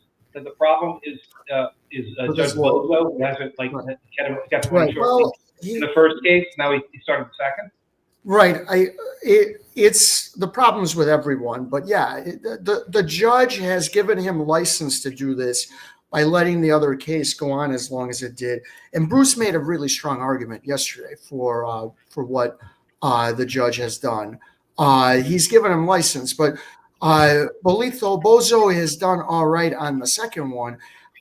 He, you know, how did Bruce say it? He was mesmerized. He was mesmerized right by the signs, but the second lawsuit doesn't have that mesmerizing MacGuffin, if you will. It's as frivolous as it gets, and I think that the judge realizes it, and he's not just going to lose. He's going to be paying a lot of court costs, and we'll see how he feels. But hopefully, what was I going to say?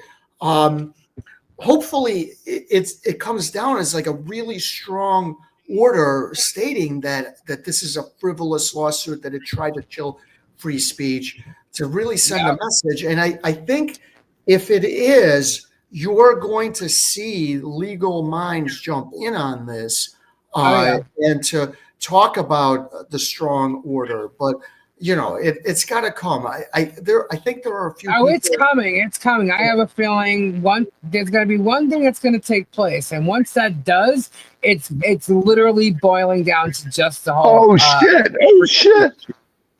What? Richard, your parents threw you under the bus? Did they? Yes. Apparently, they threw you under the bus and told them where you were. Oh, where am I? Listen, I don't know. I have no fucking clue where I am. So it would be nice to somebody tell me what the fuck I am. His kids don't see. He's been saying there's a mole for like 3 months, and then he said, "Well, no, it's one of the 2 Daves."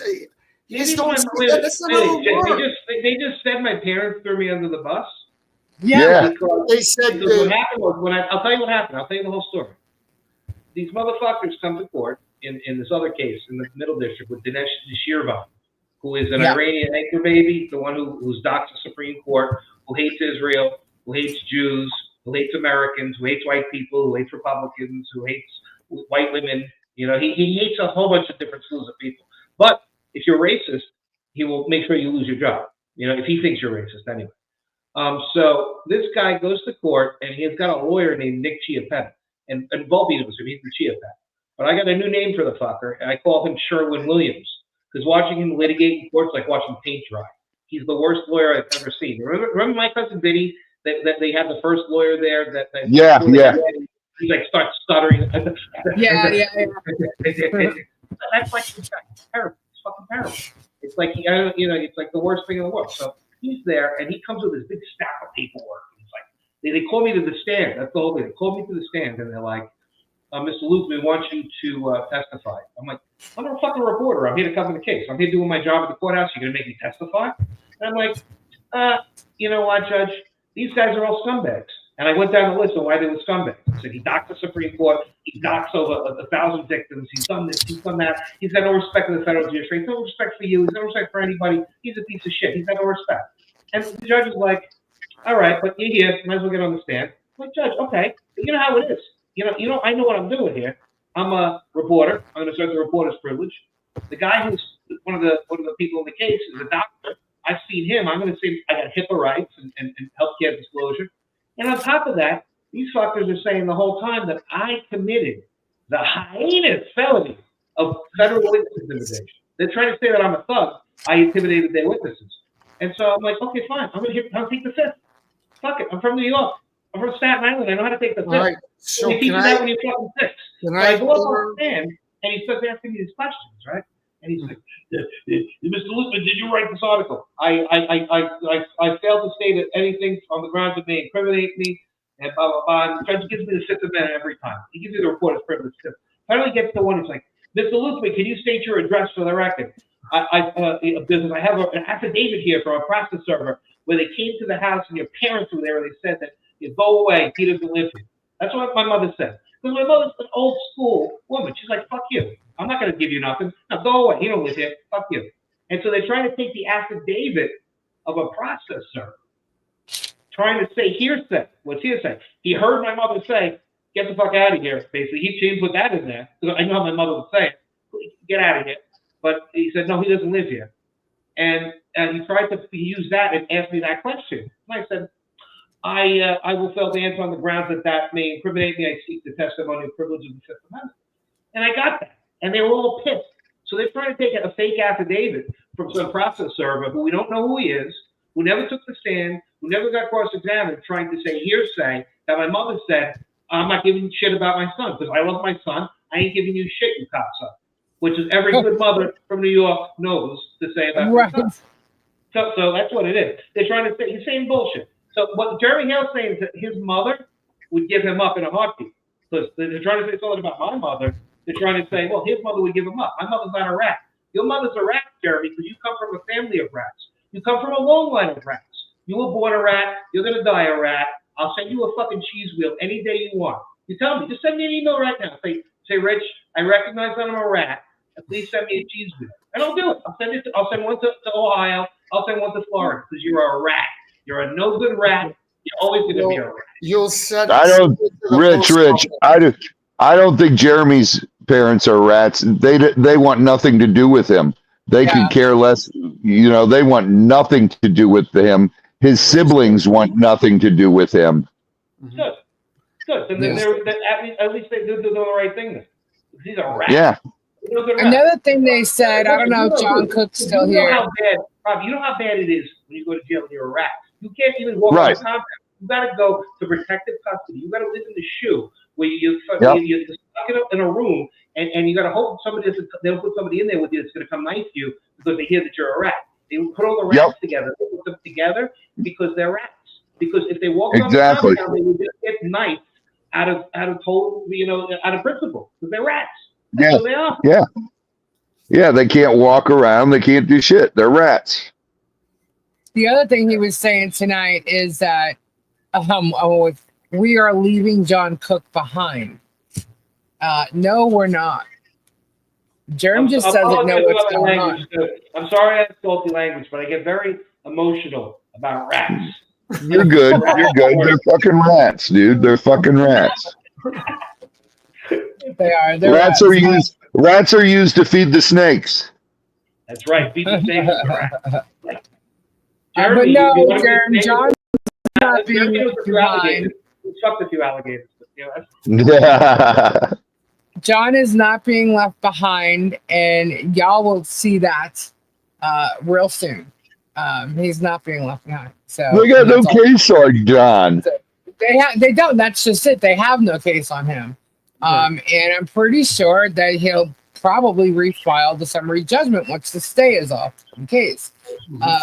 But you know, that's me being pretty sure. I don't know. I can't say for sure. I am not a lawyer. But I would think that is what he would do. There is no case against John. Exactly. I don't need any Amen, help. John. There's no evidence against him. And he said it right there. I don't need any help. There's no evidence. So there you go. So no one's leaving him behind. He's right here. And we still back him and everything that's been done to him, and we're still fighting for John. So that's All right. Hey, Lisa, I gotta call it. But it was fun. Thank you for having me on. all right, Michael, have a great night, brother. All right, I turned into a pumpkin at 10:30 Central Time. Oh my God. The other thing that he said, so Mike they turned said into that- a pumpkin, and I turned into a pear. is that the horse hip face? Oh no, he's just a pear. Okay, He's just a pair. horse hip faces or something. This is Jay Pearhead Hip. Okay, pearhead hip. But I have a new name for him. I think his name is Gay Hip. That's what I. It's one of his many personalities there. Well, he's watching, I'm sure. He gets real upset when I make everybody wait for the drawing for the giveaways. No, I really don't. But I would feel sorry for him if I thought he was even worthwhile as half a human, but he's not. He's a fruit. That's what he is. So, He's a fruit. So what else did Jerem say tonight? So he said that we're showing or talking about fake footage pages. We made that we made up fake footage pages on him. No, you had a fake footage page. You had a fake page. It's yours. It was his feet. They put up pictures of his feet. I don't know what to say about that. That has nothing to do with us. And that we made up fake dating apps pages for him. Oh And I'm yeah, like, that's what it was. Really? Maybe we'll bring some of those witnesses who've been talking to him on those dating apps. How about that, Germ? We'll see what those fake apps are. You want to invite people? Are you doing it right now? Because you know. George Oh my God! Oh This my last God! summer- Richard. Last. Richard's showing his butt up there. I was talking about dating apps. Oh, dating app. Is that your date? Is that your Richard? Is that your dating app profile that Jeremy hit up? So Oh, hold on, guys. From what I hear, I heard he's a pony boy today. There was some news that he likes ponies. Or pony boy. I don't know what that means. That's the problem with Jeremy. Is it a My Little Pony thing or something like that? I'm not sure, but there was something today on a pony boy. I don't know. I'm gonna have to dig into that, I guess. But no, so no, he does. Last summer he was talking to people on dating apps and trying to get people to go to his house while George was in Florida. That's a fact, Jack. So yeah, no, there are no fake apps. And you know, Craigslist wasn't even an app at the time when you were trying to put the woo in Wooster now, Jerem. So that's real. That's legit. And that is a legit picture of you, by the way. 2 of them, actually. Pretty sad. But anyway. I already told you, Lisa, about my friend and I talking to him, trying to get him to come down here because we felt bad for him when Martha left him. And he wanted to stay at her house, and she said, absolutely not. She called me freaking out. She goes, no. I'll break some news here tonight. I have a picture from Martha's dating profile. You do? Ooh, dude. Yeah, I think it's like, yeah, let's see it. No nudity on it. There we go. That's and right, pictures from Martha's I Day. get a little nervous when Richard starts posting videos. There's a dating profile that no one knows about. That's why Jeremy loves alligators so much. That's actually a Komodo dragon. Oh my God! And by the way, when Jeremy was talking, Komodo dragon, Lisa. Jay Hip wanted to see my Komodo dragon. I told him I would send him a picture of a Komodo dragon, but not my Komodo dragon. Oh my God! No, right? All right. So when Jeremy was also talking about the adoption, he was trying to say that he had absolutely nothing to do with it, that they stayed away from it. But meanwhile, while it was happening, while it was going on, he did nothing but promote the fact that the ants were going to try and remove Harley with an emergency order.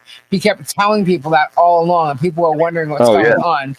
And the stuff that he filed in court had all the images from the invasion, the Trespass 5. That's what was filed. So he had everything to do with it. He was on top of it. He raised the funds. He's a damn liar. He was all over. He didn't stay far away from it. But he did nothing, told everybody tonight. So anyway, that's not going to happen. He kept giving out the ecosystem tips email. Again, admitting, the whole conspiracy that he's part of. He said that George was the first person, and George even said she was the first person to unbox pallets. Excuse me? What? No. Yes. No, Bullshit. She's not. No, she's not, because how I even found Jeremy was watching Steve and Steph. And they unboxed pallets. So George is a freaking liar. And then, speaking of the pallets, George, don't you and Jeremy... Why didn't you pay for them? Yeah, why didn't you pay for them? Don't you owe the pallet man money? Because you took the pallets and you never paid for it. Wonder how I know that. It's a fact, Jack, because I spoke to the guy. But I'm just real kind of, it's funny they mention all this stuff, but and here's another one. He brought this up the other day or last week in his live. He brought up the damn trailer that Marilyn Raby stole, right? Brings it up, never mentions that he found it. But he also never told anybody that not only did he find it, he had it stored across the street from Marilyn's warehouse that he used to rent. The trailer was in the storage place across the street. The guy told him it was there, and he said he had no way of getting it and asked if he could keep it there. And he never said a word about it, but brings it up the other day. Once again, lies everywhere is lies. So I was like, I can't believe she brought up the pallets. Are you serious right now? Like, does she think nobody knows that? How did you even find out about the pallet place? Did you think no one would know that you stole them? You took the stuff and never paid for it? Now they're going to try and say that he made some kind of deal with them to advertise. What he did was he put up a link with them on the Facebook page that he doesn't really even promote anymore. But that was just for the Jeremy side of it. They went back there several times and took pallets and never paid for them. So I can't even. Oh my God! Listen, I'm trying to figure out what's that. Because you understand, I'm a media guy. So what's their media message now? Because usually you do it on a weekly basis. You have a week of like 1 or 2 messages. What is the message he put out this week that's new that we haven't heard before? That's they're going to be like.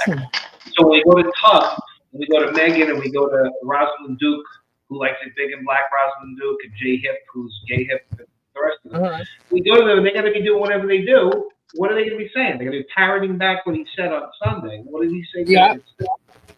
Well, now they're still in their smear campaign. They're trying to work even harder, going after everybody, going after you, going after Ray, going after everybody. What did they say? My mother gave me up. My mother's fucking Sicilian. She don't give nobody. You know, I mean, they're just going after everybody. And they've posted like Ray's parent, our father, who's passed away a while. They've tried to go after him. They're now trying to say Dave is the not the super mole, although there was the super mole. So I don't know if he's trying to say the mole is also the person who is the defendant who first came forward.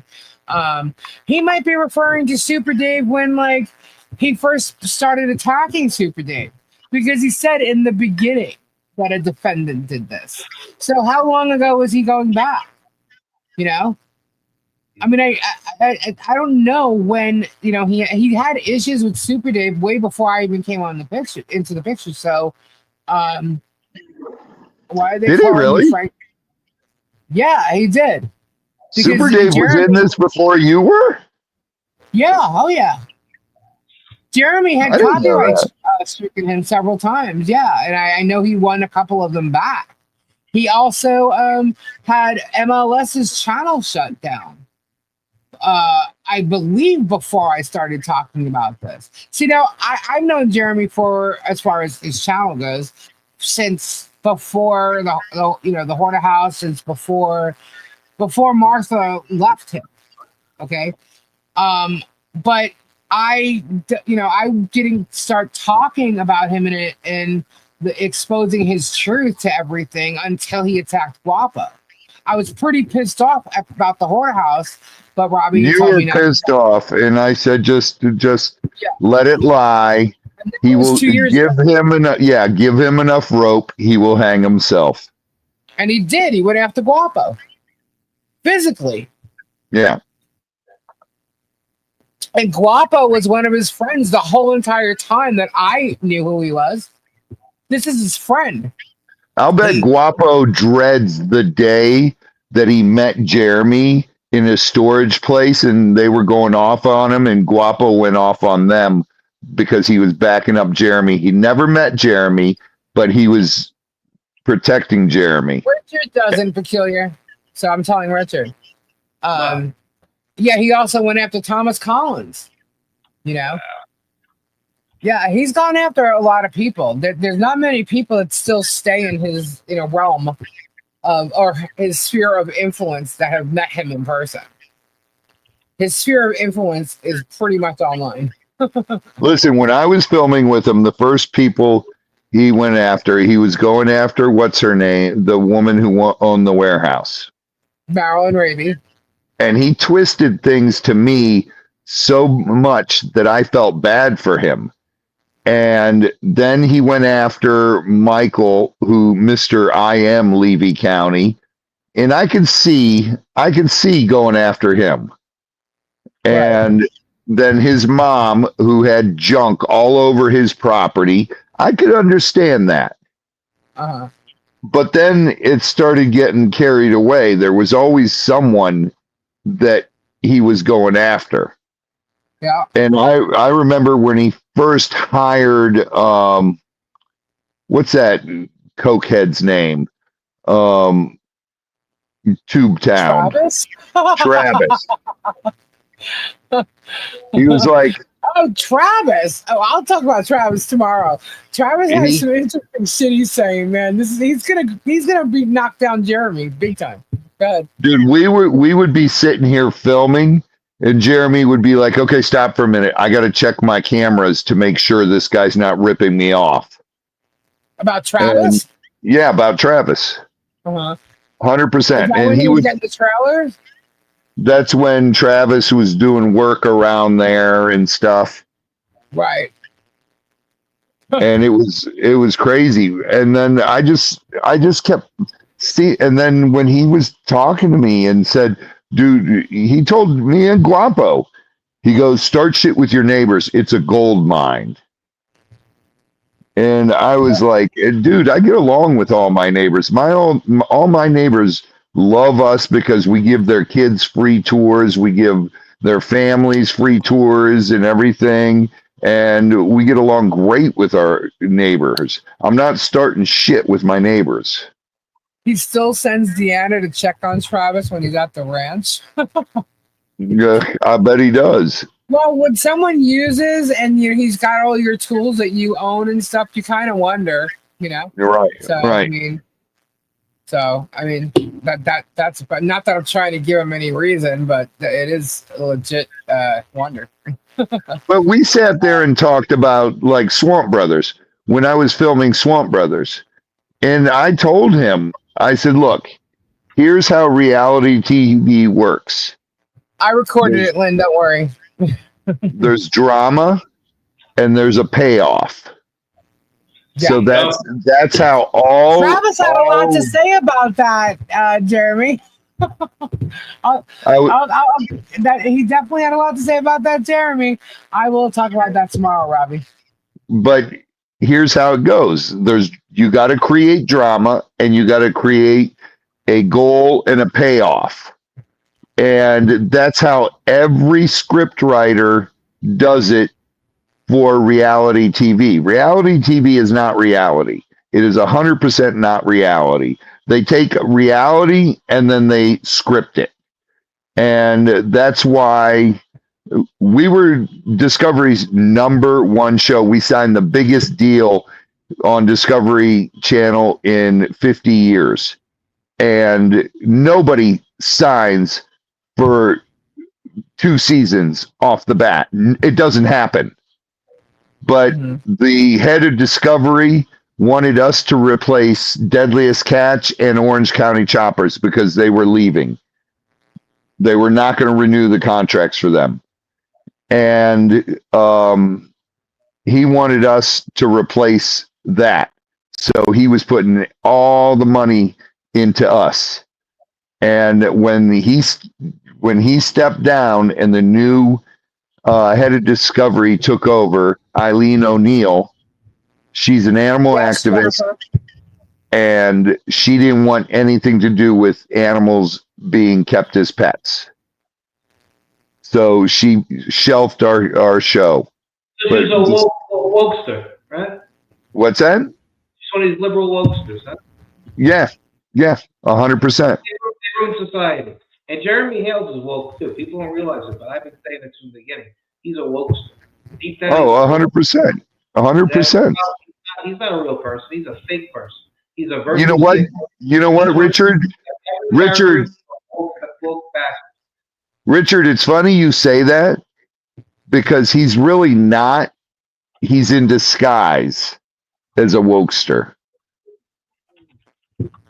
He's really. But he's not though in the sense that when who he is comes out, right? When he goes up to cook and he starts calling him a gay faggot and this and that, he's not woke. He's a bigot. He's a racist. He's 100% against gays. And so, he's 100. It's full of hatred, but he's a wokester in the sense that he likes the virtue signal, and he's using this cult woke mentality to achieve his ends. That's what he's doing. Right. That's what I'm saying. That's the problem. The wokesters are a problem. There are wokesters on the left. There are wokesters on the right. There are wokesters all over the place. Him and I had talks about gay people before because I have no problem with it. And he was like, dude, it's against the Bible. And I was like. So is everything he does. Exactly. I was like, how can you say that and then live the life that you're living? Put it this way, I don't think Jesus can be very happy with Jeremy Hales. That's all I got to say about that. Yeah. 100%. And if Jeremy loves Jesus Christ as his Lord and Savior, I have to love him. But I would hope that his heart turns and he acts a little bit better. I really do. I really do. And I can't understand how a person who professes to be a man of Jesus can hate the Jews so much. I really can't understand that. You got to understand that it doesn't make any sense. You know? It doesn't. It doesn't make any sense. It makes no sense. Makes no sense at all. He's terrible. He's a terrible person if he's trying to do that. But you know what? That's the hope, is that he can change. That his heart can change. That he can come to see the realization of his ways. You know, that's what happened. That's it. I'm going to get the book. It just came out. I was reading it. I was at church yesterday in the bookstore. They came out a book about St. Paul, and he went from persecuted to persecuted. And some people who sometimes the worst offenders, they can become the best people of all. Right. You know, and St. Augustine is like the same way. You know, St. Augustine was somebody who would go to the circus. They would have the people, they get killed, the Circus Maximus in Rome, and he would have all this, the vices of the flesh. And he became one of the most holy people that there are. Maybe this is a chance for Jeremy to realize the error of his ways. You know, I can always hope that. But Richard, listen, the people you're talking about that were the worst offenders and everything, like the apostles, were a bunch of them, but they didn't know the opposite of it. He knows the opposite of it. So No. I disagree with that, because when you have temptation, when you have the devil filling your head, when you have all these problems with you, then you could be in a bad spot. And that's, at least he said it before. So you can. Get out of rehab. And what I think is that, you know, you can have a disease and it takes a while to get it out of you. And he has a spiritual disease. He has a very spiritual disease right now, because he started on a good path some time ago in his life, and he perverted it. Now he's looking like some of the craziest, most maniacal people in human history. And I really think he just needs to kind of, I hate to say it, he needs to go make things get simple, simplify his life. And if he doesn't do it, I gotta agree with you. You're right. He doesn't want to retreat himself spiritually and take himself out of this and really recenter himself, then it's going to happen for him. The law and society is going to make him do that. He's going to lose everything and go down to nothing, and then realize how important.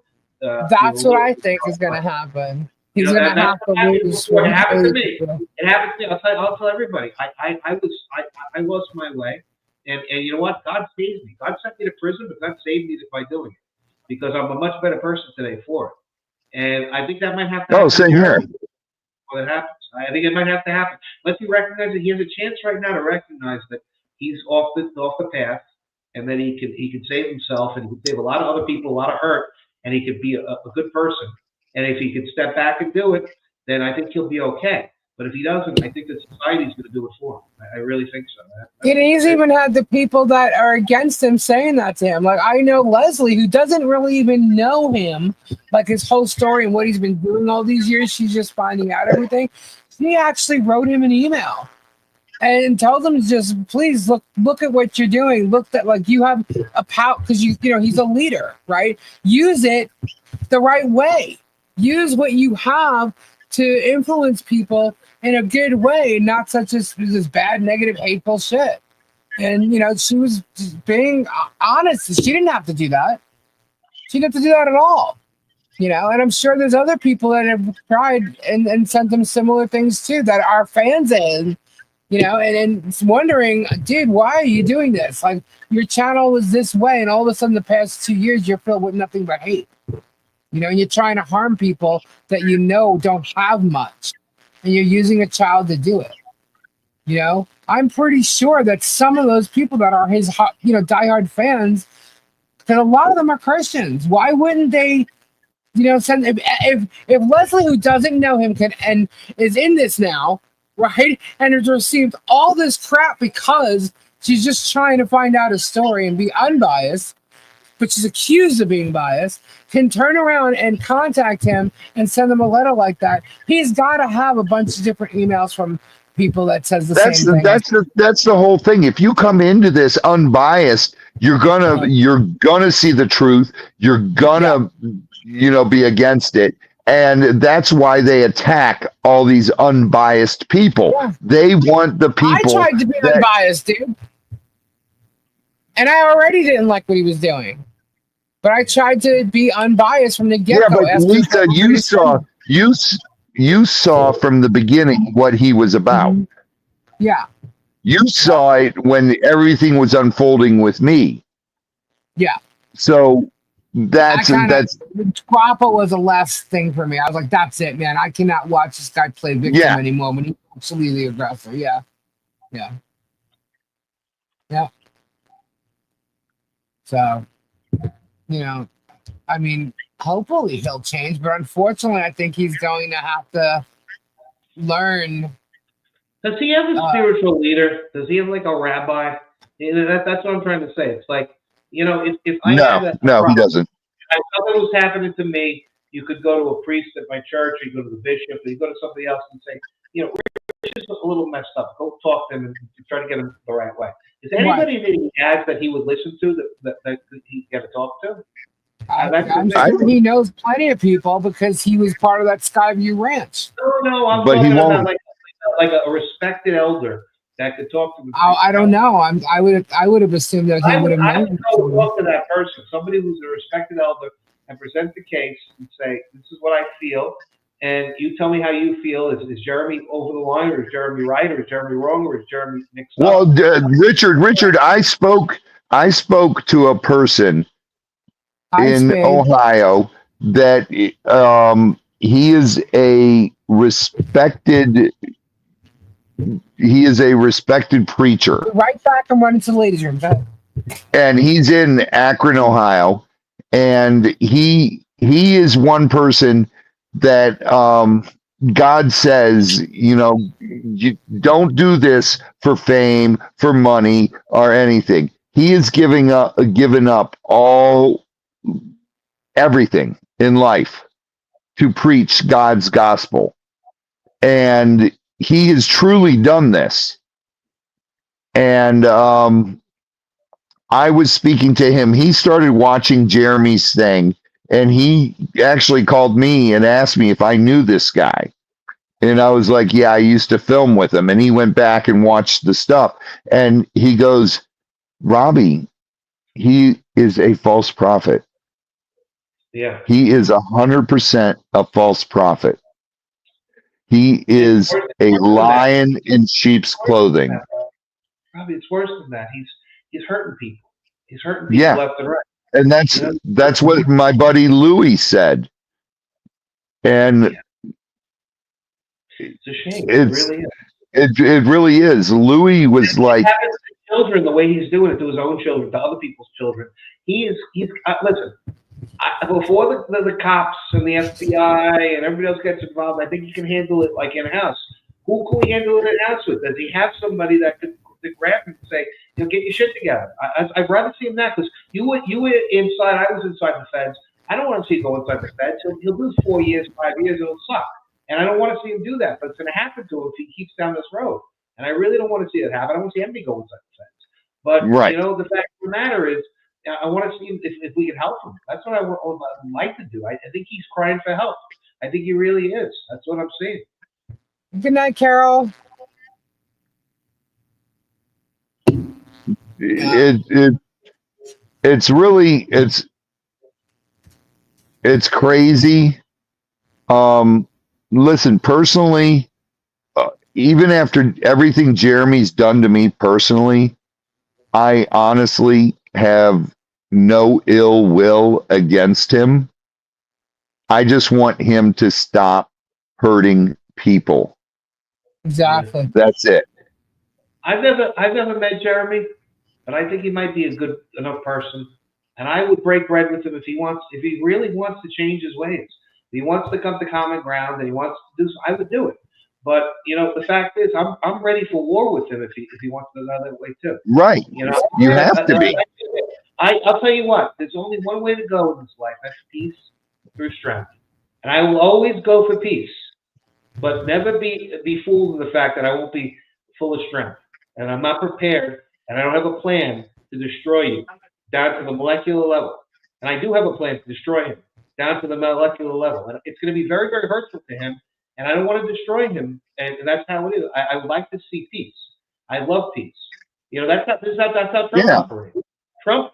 You know, they say to Trump that you'll never get ISIS. It would take 5 years. This and that. Trump got rid of ISIS in 3 weeks. But you know what he had to do to get rid of ISIS in 3 weeks? He bombed the shit out of it. He put bombs up their ass. He murdered all these people, but they were justified murders because you know what? They committed a lot more murders, and there'll be a lot more people dead. I don't want to do that. I don't want to murder 4 years of Jeremy Hales' life because he goes to federal prison.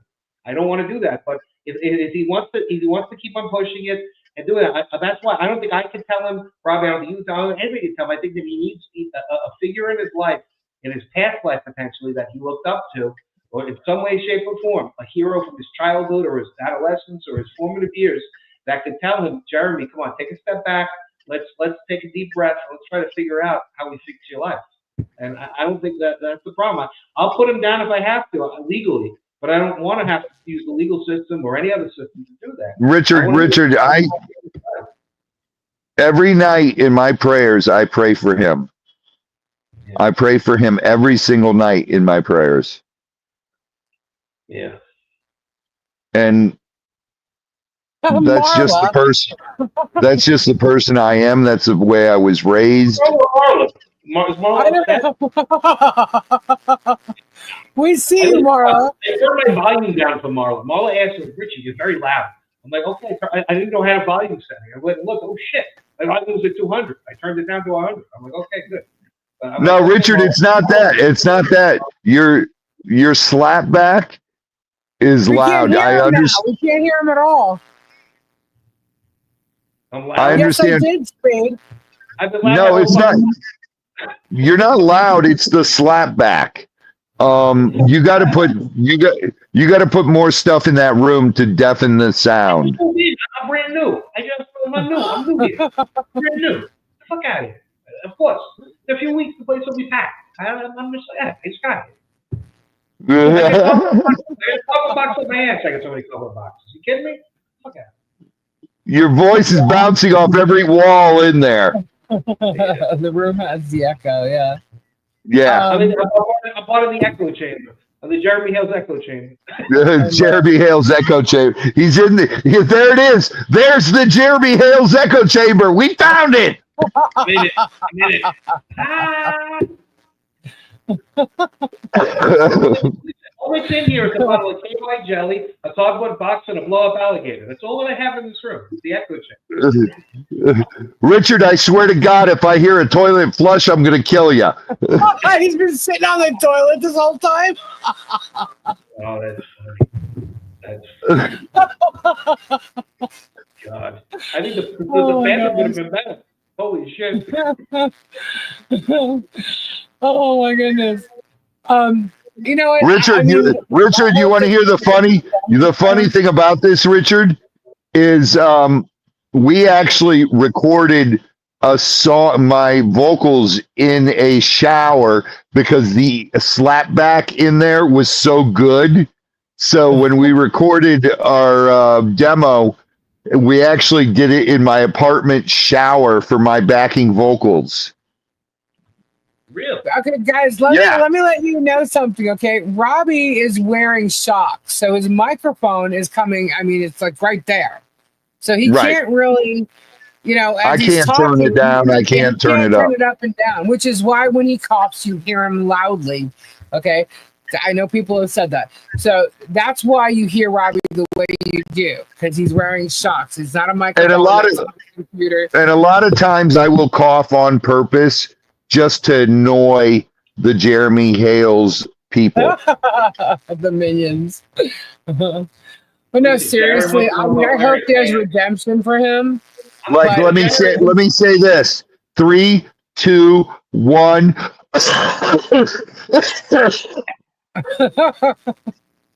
Richard, we can't hear you again. There you go. I like that.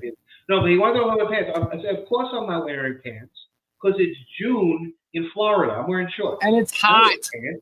It's hot as balls down here. Shit. And I'm south. I'm in Southwest Florida. I am like very far south. Like I am like south. So that's what it is. Like you piss on me. I'm in the Gulf of Mexico. Well, Gulf of America. Yeah. But anyway. If I annoy you, then why are you here? Just asking.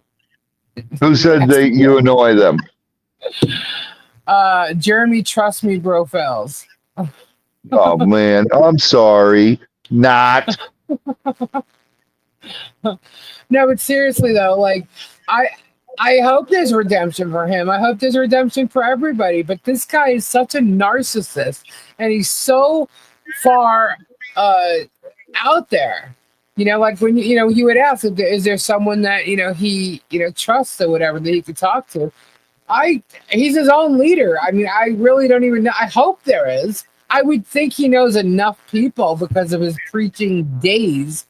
I just don't think without him, But Lisa, he doesn't. He doesn't. He's a narcissist. He told me everything he touches turns to gold. Yeah. Yeah. I mean, he's beyond. He is like what is that? A narcopath or something like that? Narco. What? There's another word. It's like a narcissist and a sociopath. What is it? Narcissist. Narcopath. The narco So something. here's the point. Like you get to that point, and I'll admit, I'll be the first one to tell you, I was at that point in my life. I was when I was in my the height, professionally, but I was at the bottom emotionally and spiritually. I was great as a lawyer, and I was at top of the law chair for the New York State Reform Party, and I was wheeling and dealing. I was drinking a handle of Scotch and Neck, Johnny Walker Black. I would drink a handle. I would start drinking at 11:30, 12 o'clock. Be drinking all day long. I'd be, flying around, but that's how I would do things. And, it was not a healthy life because you lose touch with the spiritual and you lose touch with, who you are. And that's the point. He has, and I think Nikki said it in the chat, that he's got to humble himself. That's the only thing that he's got. Richard, I don't know if you can say that though, Richard, because listen, I used to be very famous. I know, yeah, right, whatever. Ask Lisa, anywhere I went in LA, anywhere I went on the road, it's, and still to this day, if I go to Orlando when there's people from Brazil, people from other countries here where my show's still being aired, and I've never been to the point, Richard, where, do you know who I am? I've always been humble, always in my life, always been humble. And I've always been nice to people. The first time Lisa met me, I was crawling across the back of Booth's in the Rainbow Bar and Grill because I couldn't do wrong in the Rainbow. I could do anything I wanted. And the owners of the Bow would be like, it's Robbie. And it wasn't I was even always wrong. It was funny. I was always polite about it. Yeah. They broke the whole you, brother. But all I'm saying is this: is that this guy is, we can see it. I wish we could have somebody that would sit him down and do an intervention before the storm clouds come and devour him, because everybody knows where he's going to end up. And the problem is he's got all his supporters that have been conned into supporting him for one reason or another. And Robbie, when you go on the inside, you're there by yourself. So when he goes on the inside in a certain amount of time, Tug is not going to be there, and Megan Fox is not going to be there, and Gay J Hip is not going to be there, Rosalind Duke, all these other people, all his hodunks aren't going to be there. It's just going to be him. And he's hearing from the wrong people. He needs to hear from somebody in his life that actually has some compassion for him. Because I don't think any of the people that are his followers or any of the people that are his business associates that are making money off of him really care about him so much. And I think he's already alienated Martha/George enough that she's on the way out. And, their relationship, I don't think is strong enough to withstand the prison. Did you hear her tonight saying something about being duped? Someone has been duped? Who's duped? Martha said something tonight about someone being duped. Yeah, look at her. She's talking about people being duped. Yeah, she's been duped more than. Hold on. It came out of nowhere, and I don't know where she started it and how it ended. Jeremy didn't look too happy. You got to go back and watch her say this. Just saying. Just go back and watch her say this.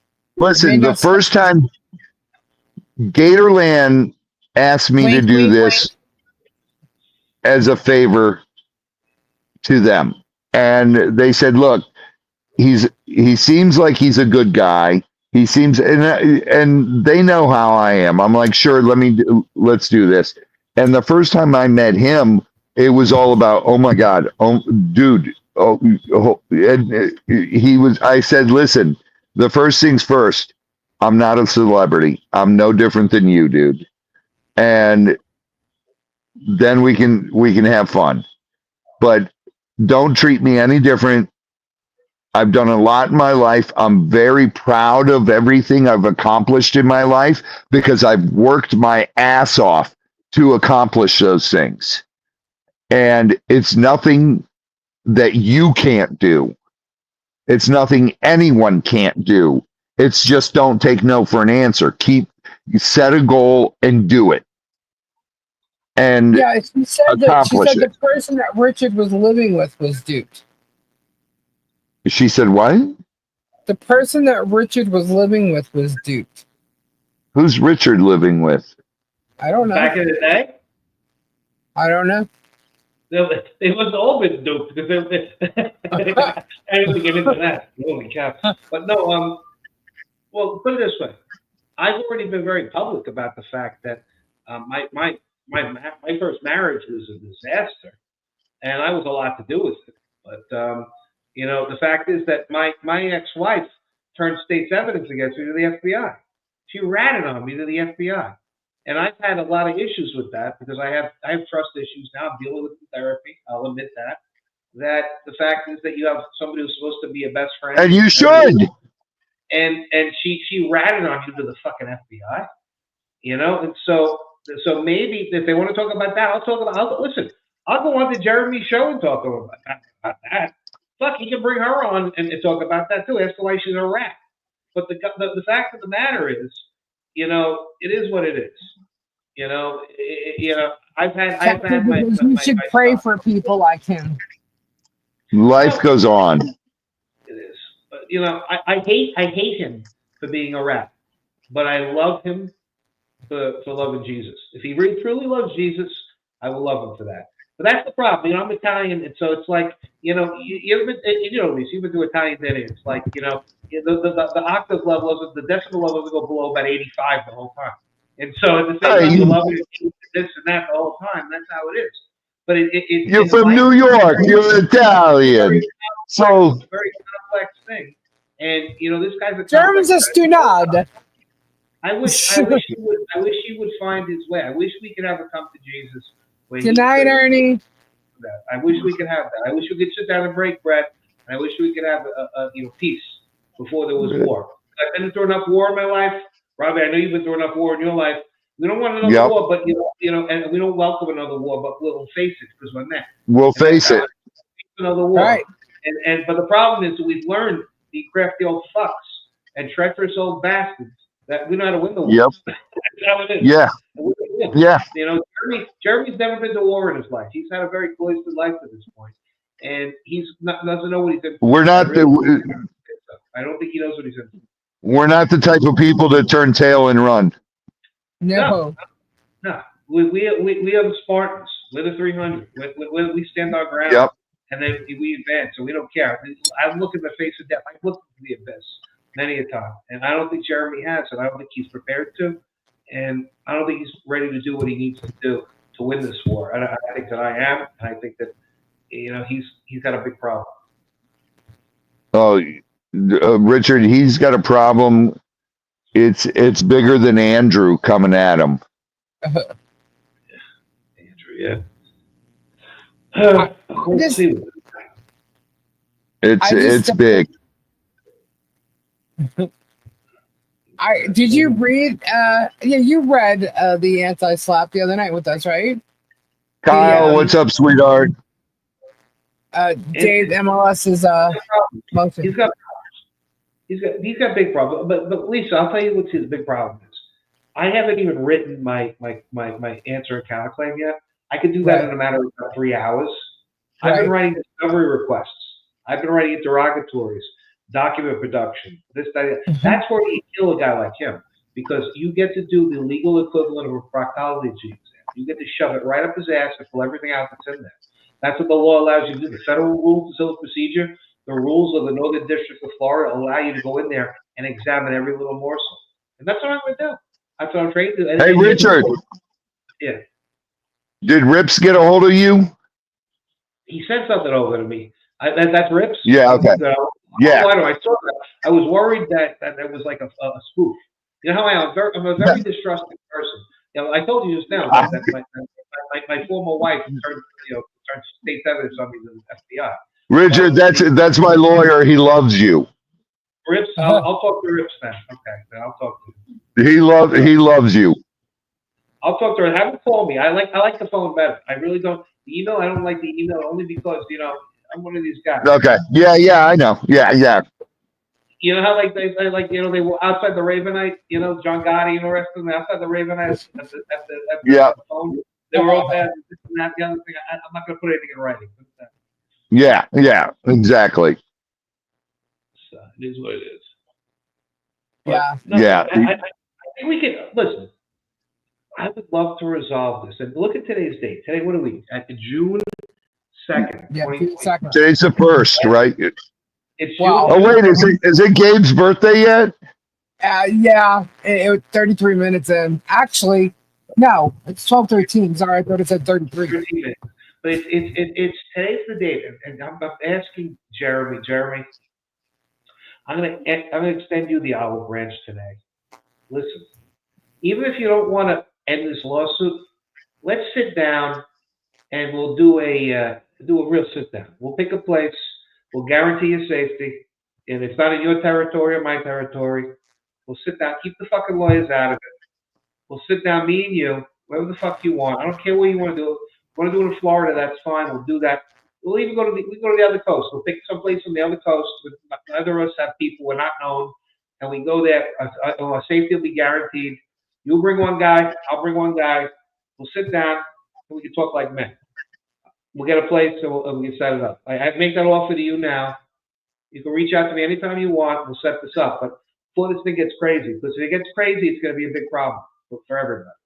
I don't think you want to get this thing crazy.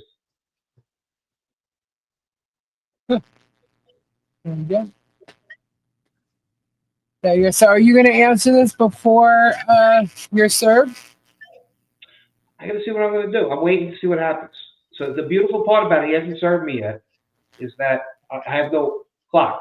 The clock hasn't started running. But as days pass, as people put more stuff in, as the judges react, everything else, I get more information. I'd be a fool if I didn't take as much information as I could before I need to pounce. And so we'll see. Who's that? Oh, that's going to come to him as Richard asking for a deal. Oh, I'm not asking. I'm making clear right now. Jeremy, I'm not asking for a deal. Jeremy, I know where the fuck you live. You're in Ohio. All right? I'll go up to Pittsburgh. We'll meet in Pittsburgh. I got people in Pittsburgh that can guarantee our safety. I know you can get to Pittsburgh. It's easy for you. And I like Pittsburgh. It's not a bad place. It's actually a fucking terrible place. I expect the worst, I hate Pittsburgh. weeks of my life and one night in Pittsburgh. I'll tell you that. But I will go to Pittsburgh. I have people out there that can guarantee our safety in Pittsburgh. I'll fly to Pittsburgh to sit down with you to try to resolve this. But not just for me, for everybody. I don't think that this is it's not a worthwhile thing what the fuck am I going to do? The problem we got is this. You got to put this aside, man. You just got to put it aside. If this is your business model, that's fine. But the way that you're going about it, it's not the biggest thing in the world. If you get listen, don't go against a couple of neighbors that don't got the pot to piss in. If you're gonna fuck with somebody, fuck with town hall, fuck with the state, fuck with a big company, fuck with people who got money that you can peel off them. That's what the problem is with you. You're being exploited. You're sucking people dry and don't have shit, and that's fundamentally wrong. If you were fighting City Hall and doing your YouTubes about that, if you were fighting the state of Florida, the state of Ohio, you were fighting the town in Ohio, you were fighting a big company that was a bunch of assholes, then people would be behind you. You do good work. I'm not going to lie to you, Jeremy. You do good work. You do good work when you do your storage stuff. It's a little contrived, but it's entertaining. People will watch your stuff because it's entertaining. But I'll tell you what, you look at your numbers, and the media analyst had it right. You lose all your audience when you started going to the feuds. If you would have kept the core audience with looking at the storage stuff, that was actually fun to watch. You were doing stuff, and everyone likes to see that, and it's positive. You're not a positive person right now. And that's one of the reasons why you got to check yourself. You're not positive. You got to get positive again. And you know what? If you're not going to get positive on your own, you're going to be very, very negative for many years before you become positive again. Ask me or Robbie, we'll tell you how it's going to go. It's not going to work for you. It doesn't end well. Not going to end well. Nope. Especially for you. It's not going to end well there. And the fact is, you're high flying, you think of that? The fact is, you ain't Ric Flair. You ain't fucking, jet plane flying and limousine riding. Woo! You ain't that guy. but you're trying to be, and the federal judges are going to hang you for that. You're not that Charisma- level. You're He's not that Charisma trying level. does. to stop our freedom of Jeremy, speech. if you were a superhero, if you were an icon, then you might get a break with a federal judge. But you're a wannabe icon at this point. And the fact of the matter is, they're gonna fucking bury you because they can, and that's how they roll. And charisma does not work there. You're done. He may think his money does. No, it doesn't. When you're an icon, only icon, and look at icons. You know, only certain type of icons will get bought. Look at Diddy. Diddy's an icon. Diddy's gonna get at least 10 years because I think he's gonna walk on the sex trafficking. He's gonna get him for RICO, right? They get him for RICO. He's gonna do at least 10 years for RICO. He'll walk out. He'll walk out at 7. But He'll do 5. If he gets federal, he'll do 5. Maybe he'll do 5, depending on what they're gonna do. But look, even Diddy, even with that star power, the only reason he's doing that star power is anybody else. They run the table on the feds. He's doing 25 the rest of his life. He's gonna die in prison only because he's an icon. You were not an icon, Jeremy. You're nowhere near an icon. Who the fuck is Jeremy Hales? Now, listen, you ask people as you go to the Family Feud. We asked 100 people, who the fuck is Jeremy Hales? The answer is, you're not that important. You have a megalomaniac view of your mind. And so the problem is that, you got to just come to Jesus. I hate to say it, buddy. You know what you got to do. And I'm trying to figure out how to get you there. I really feel for you. Robbie says he prays for you. I pray for you. But I don't think you're going to get there. I want you to. If you want to do Pittsburgh, you're in Ohio right now, I'll do Pittsburgh. Or you pick someplace else. I'll do Indiana. I like that place. I got family in Iowa, in Des Moines, Iowa. I don't think you want to go there. But we go anywhere else you want to go. I'm not going to go to Chicago because it's too fucking crazy. Them guys on the south side are nuts. I know those guys. I know those guys. But put it that way. You don't want to be there with me on the south side anyway. Pittsburgh's a good spot. We can go someplace around there. We can do any way you want. We'll do a sit down. We'll have lunch. It'll be nice. It is what it is. I'm making this offer. I don't want a deal from you. I want to cease the hostilities. I don't want this to be a problem because that's what it's going to become. Spade, this isn't a criminal trial. It's a civil. You don't get a public defender. Yeah, it's a civil. This is a civil thing. It's a crazy thing. All along, I just want him to stop hurting people. That's all I want. And if he's not, do all that stuff, you dude, were everybody a bit much for me, but you can do your storage stuff and you can fake all you want because nobody's going to notice. Vanessa. And do that because now you're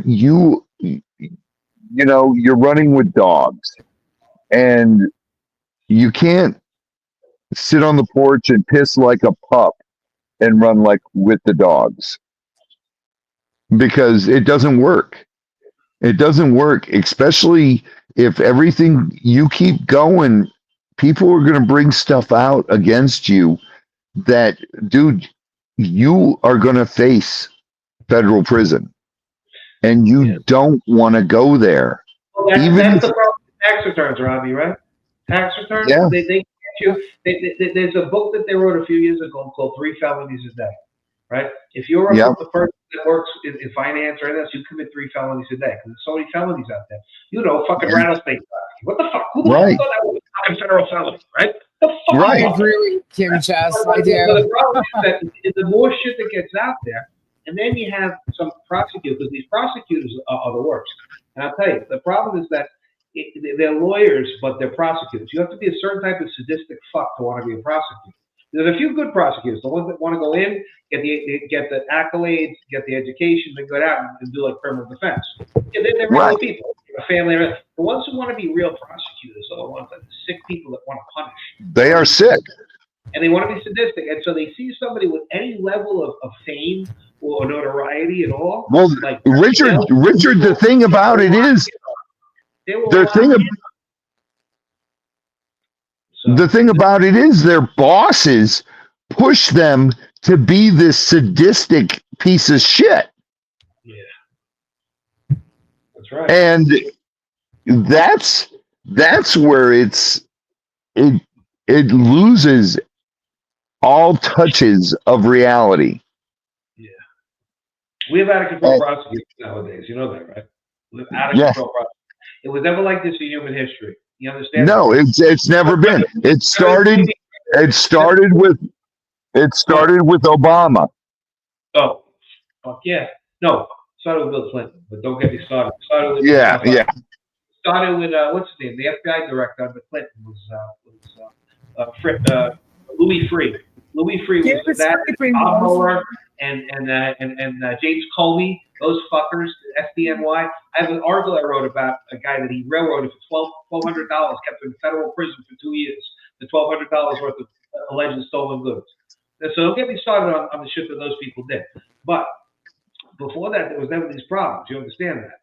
The problem was never these fucking people, because there was a tripartite system, you know, and you would have the church, and you would have the law, and you would have the mob. And when they got rid of the mob, right, then the law turned into the government, and the politicians took over everything there, right? And so the politicians became the new mob, right? And then the church, they tried to dismantle the church at the same time to get more power. So we had a balance, a triangle balance before in society. We don't have that. Back in the 50s, right? Think about it. You had the law, you had the church, right? You had the wise men. They would fix things up. Back in the 30s, 40s, 20s even, you would want to get a kid, an adoption in Chicago. You got to go pay you don't pay the alderman. You went down the block to pay Al Capone's guy, who went over and told the alderman what to do. Yeah. Right? That's how it was. They kept all the dirt bags out. They kept all the wooden maneuvers out. They kept all the problems away. And we got a problem in society that's not like that anymore, because you got all the politicians. It's a one, very simple. They're not in check. They think they're the judges, the politicians of the lawyers, the politicians of this. It's a problem. You got a problem. You got a real problem with our society. Hopefully Trump is fixing it. Trump's cleaning it up. Trump's done a few pardons. Trump's starting to knock it out. I love Trump. The people who don't love Trump, I don't know what to tell you. But the fact is that's my big hope.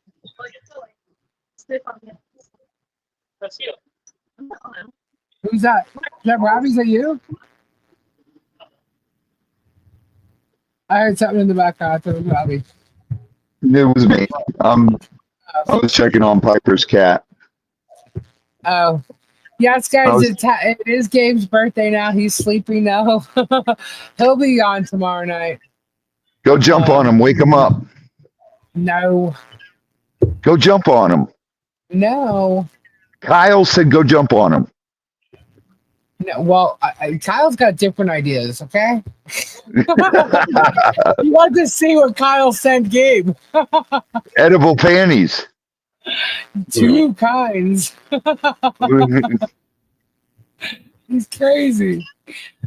Oh my goodness, what time is it? It's 12:28. I love my Kyle. Kyle's awesome. Kyle and Shauna are Gabe's candy dealers. Kyle is so lucky that he wasn't working for Poison when I was working for CC. Oh, you guys would have caused. Kyle would have been in so much trouble with Brett, and he would have been like, "What the fuck? I didn't do it. Robbie did."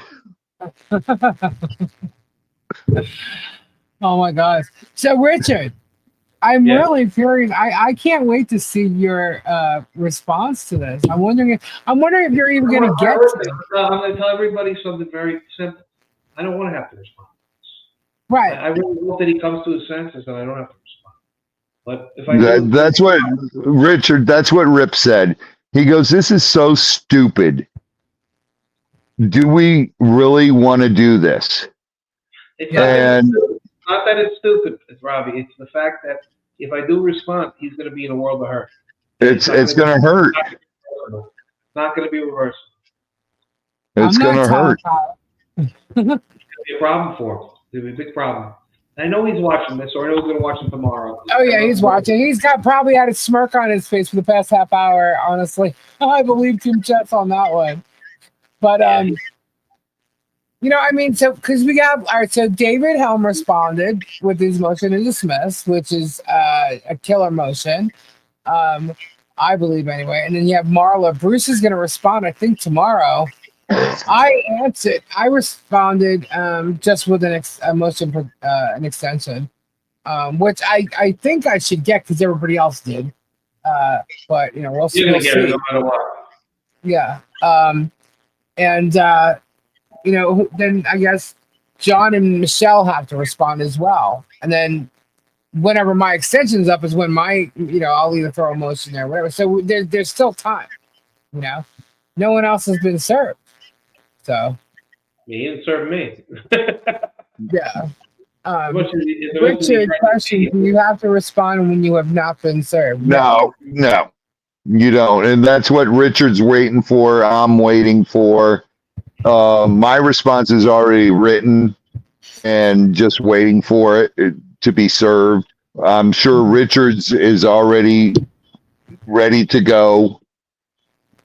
I'm worried more about whether I have to really fight this guy, and the fact that if I'm going to fight the guy, the fight is going to be in discovery. So I want to go there immediately. Right. That's what Rips wanted to talk to you about.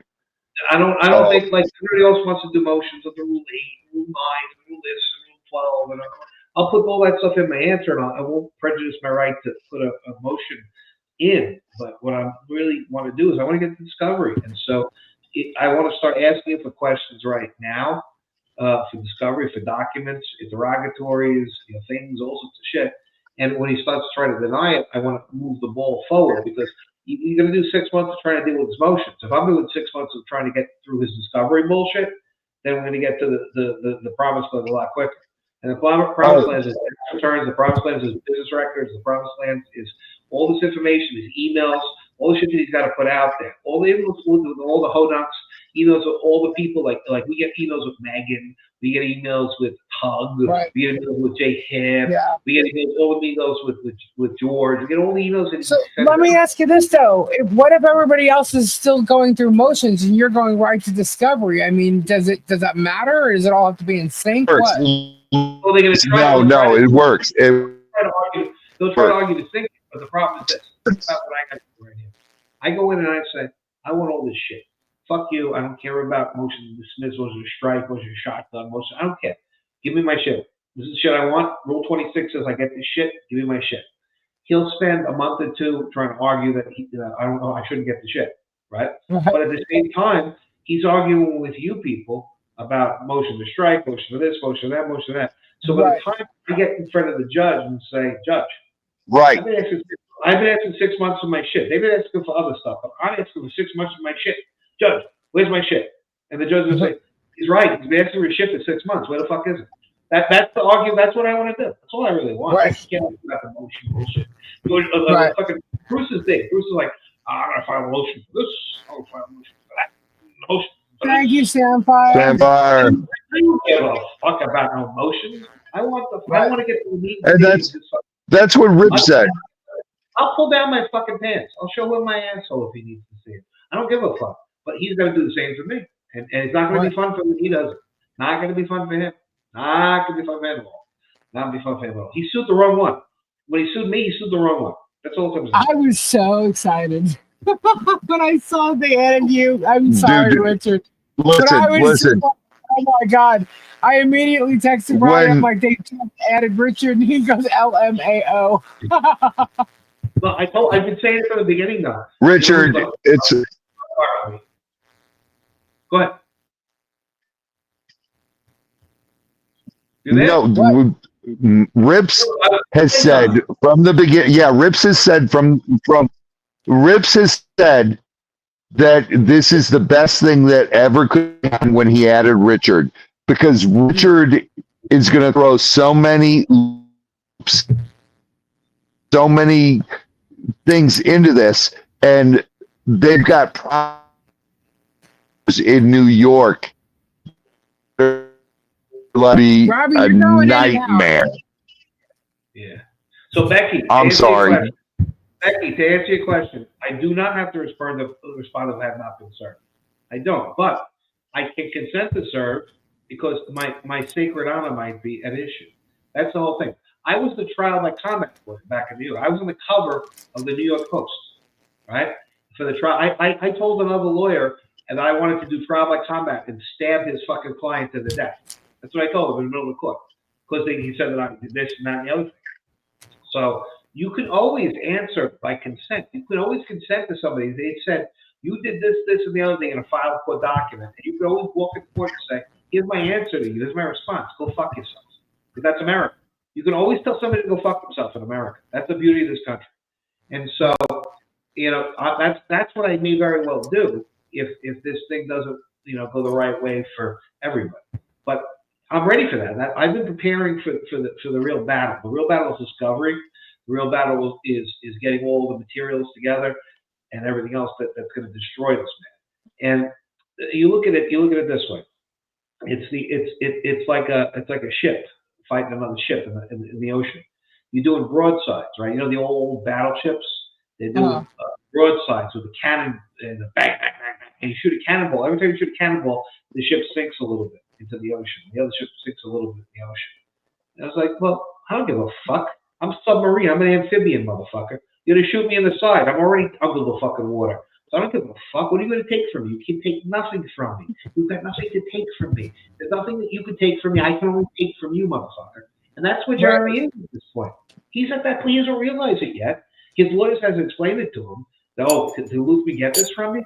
Yeah, he can. That's what's going to happen. He's going to have a whole big series of meetings with Randy Shaka. They're going to say, Luthman asked for this, and we have to give it to him. Well, can't you stop him?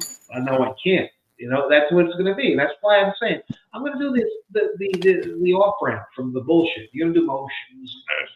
Like, no, give me the discovery. Let's fight. I got nothing to hide. I'll give you everything I got, and you give me everything you got. And then I'm going to walk into the judge. Hey, judge, when they made their demand in 30 days, I gave everything I got. They had it. They got everything I got. And guess what? Here's a clip on his show. He talks about shit I got. Here's another clip on his show. He talks about more shit I got. Here's another clip on his show. He talks more shit I got. Oh, here's Tug and this one and that one and Megan and Hip. And they're talking about shit I got. But it's all out there. Everybody knows all this shit. It's old news. They're doing old news with me. Where's my shit? Judge, where's my shit? Right. They still haven't handed over stuff that they should have in the first case. Can you argue with that or not? Yeah. I'll give everything. They did everything on it. Richard Luthman is the worst. Richard Luthman tried to kill somebody. He tried to order the executive director of the Democratic Party killed. He tried to order the chairman of the party's hand broken with a hammer, like in Casino. He tried to order he tried to pay a hooker $10,000 to say that the district attorney was waiting, but she didn't take the money. He stole a Tom Seaver autograph. This is the shit that's in the FBI's memo. They read it already. They read it. Tim Tug and Megan read it already. It's already out there. What the fuck? I'm the devil. What do you want from me? I'm the devil. You know? So that's it. What are you gonna do? I'll give you your shit. Where's your shit now? You went through my shit. You've gone through it for months. I'll give it to you again. You know what it is. There's nothing else you're gonna get from me. What else are you gonna get? Right. Lisa, if 90 days are up, where does this all stand? Oh, this is going to be great. Well, as of right now, the people they'll just file for extension. Yeah. Either file for extension, they can file. They pay $405, file a new one. Until the statute of limitations runs. Yeah. They'll file a new case to put just those guys on it? They can. Or will they file for an extension? They file a motion to consolidate the two cases together. Or they can file for extension. Yeah, they can do both. The judge usually gives these extensions. They can still get served. Hey, Richard, you think a judge will allow me to bring a bottle of tequila in with me for my questioning? Could be. You know, I'm going to ask the judge for a document.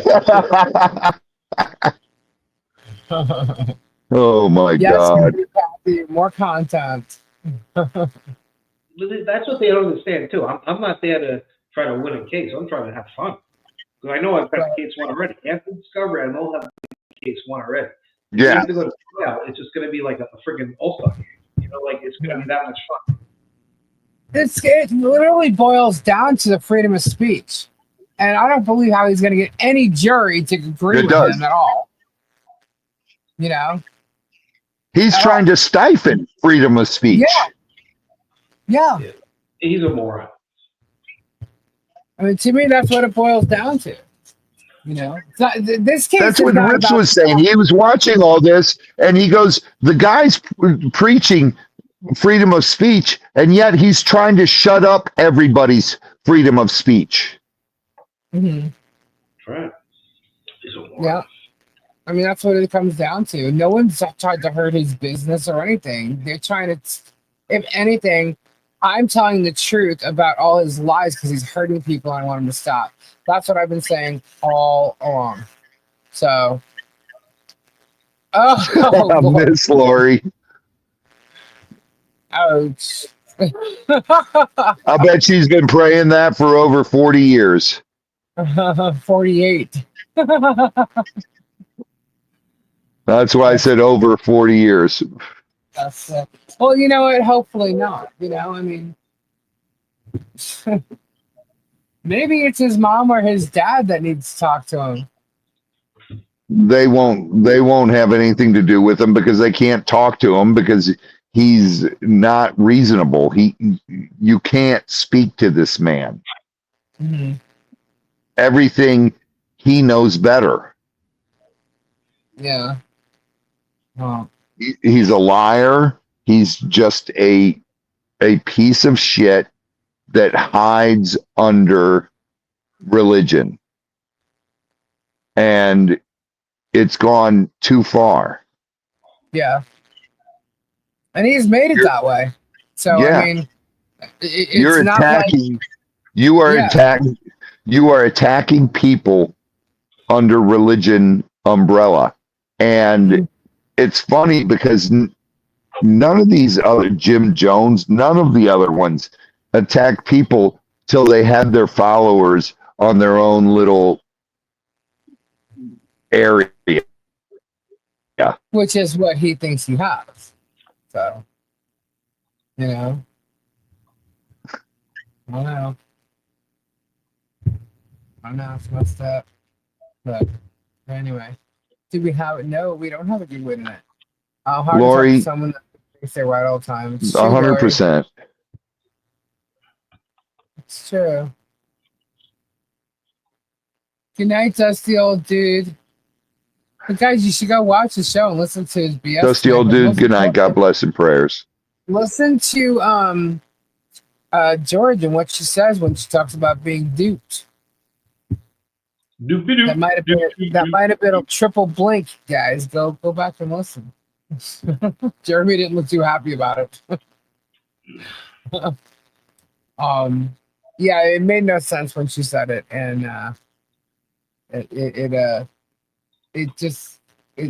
she might have been trying to tell people something. I don't know. Telegraphing her moves, huh? So, what? Telegraphing her moves. He doesn't realize, Lisa, that everything he's doing, you're going to involve a lot of people. And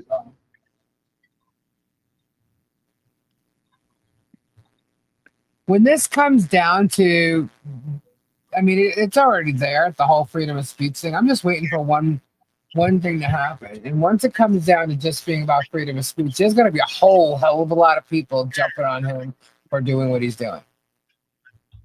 well, you've pissed off. You've pissed off Richard now. Yes. And you're going after Michael, and you're going to involve these guys. These guys are not going to be above bringing your family into this. And it's going to hurt. It's going to hurt, brother. So I don't understand why he would do that to Mike and with the kid and everything else. That is just a poor move. Yeah, that to me is sick. What he's doing with the other kid too, with Lynette's kid, that's the problem too. That's big. When you start messing with kids, nobody can give you any. You get no quarter with anybody at that point. You know, you could say if two people are in a battle, people are gonna stay out of it. They're gonna say, people they got this, they got that. The second you say, well, this guy's going against kids. Well, Yeah. you got no quarter. No, you got no argument. You got nothing. Really, Yeah. I'm trying to figure out what this guy's arguing. Where he's coming from. He's got nothing. Yeah. Nothing. Well, he's used their child as a reason to make them look bad and hurt them and make himself look good and innocent and caring and kind, and you know what I mean? Meanwhile, no, it's all about hate, and the person who's affected by this the most and will be in the future is Harley. So, you know, and how Well, can you guys are overlooking too. The people hurt the most is Harley and also Jeremy's children. Yes, absolutely. His son came forward. I mean, like, you know, this is crazy, you know, and that is who hurt him the most. You know, or he's hurting the most, I should say. And now he's And trying that's to all going to come out. his children. You know, he's lucky I don't have any children, because if he would have done that shit with me, because I damn know he would have tried, that wouldn't have been good. He tried with my children. He tried to call them out. Yeah, you have to rob these kids too. You know, And my kids were a like, relationship with your kids, Jerem, but that's not our. You know, that's on you. You know, that's on you. You don't get to speak about other people's children. He's a mess. Really Yeah. is. So, you know, it goes in deep, and there's a whole bunch of other people, you know. Now Megan and Tug, and you know, she's saying that someone threatened her children now. What? Where'd that happen? Who did that? who did that? No one. And no one. She's lying. See, Megan and Tug are going to be irrelevant in this whole case. No, they're not. Because that's all they are. No, they're not. They're going to get subpoenaed, and they're going to have to move Yep. stock. So that's going to be a real problem. In this case, they'll be subpoenaed.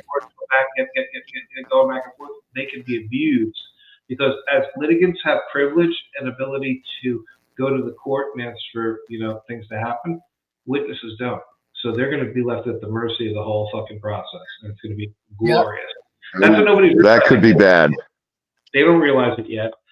I'm thinking about suing a few of them, but I may or may not. But I'm going to name them if I have to as part of the conspiracy, just because they can be named, and they're unindicted or unnamed co-conspirators for a civil issue. But we'll see. Yeah. We'll see what we're going to do with them. They're idiots. They're just fucking idiots. That's what they can do. Well, they got Well, themselves that's in one case so far, and there's going to be more. Richard, you got to talk to Rips, because he said the same thing. He said there's 3 of them that he can think of right now to go after. And I was like, why? They're mouthpieces. That's what they are. And they're sheep. They'll scatter when the shepherd is struck. That's what it comes down to. Richard, why are they calling you Frank Exactly. Rizzo? What? Why are they calling you Frank Rizzo? Oh, no, Frank Rizzo's the Jerky Boys. That's what Be the Fisherman. We were talking about the Jerky Boys. Oh, okay. Jerky boys there, yeah. My name is Saul Rosenberg. I'm going to sue everybody. Sue everybody. Sue everybody.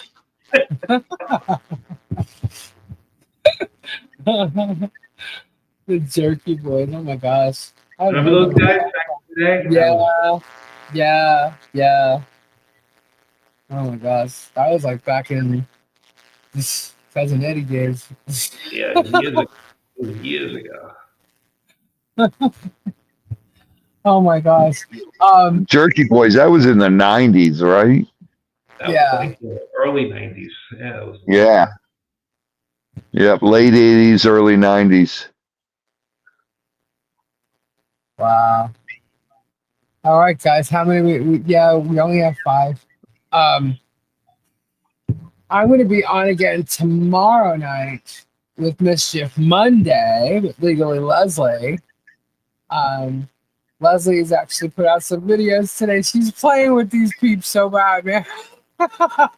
Leslie's the best. Yeah, she's great.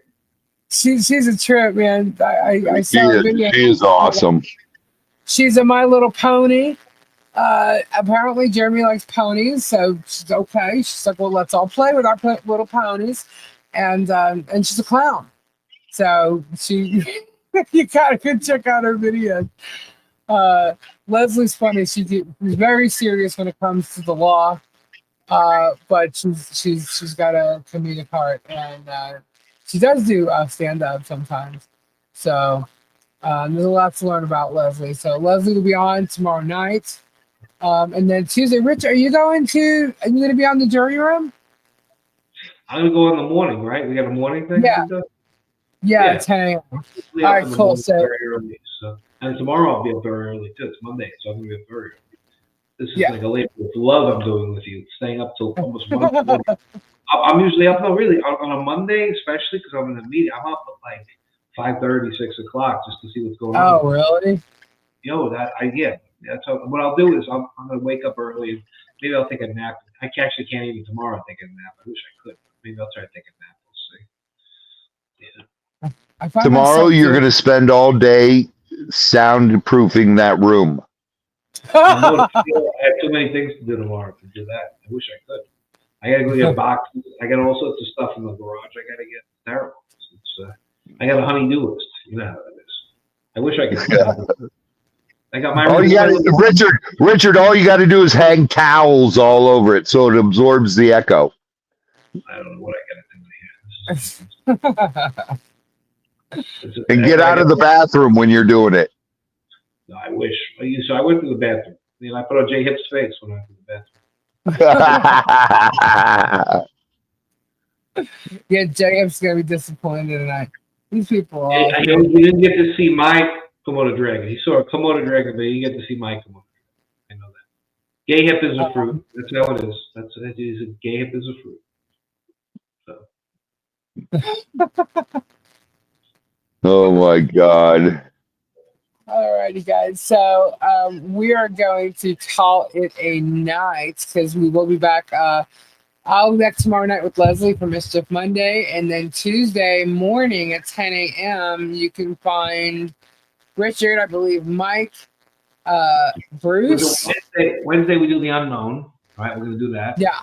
And then I'm gonna cause all sorts of trouble in between. I'm gonna do that. Tuesday we'll do Leslie, and then Wednesday we'll do ourselves, and then we'll do more trouble. There'll be more trouble, much more trouble. Lots more trouble happens, Jeremy. Much more to come. Yeah, Jeremy. And I do know that I'm trying to figure out how to do this though, because I want to give them like the Soviets and the Americans had like a little red phone that they would do where they could talk. Yeah.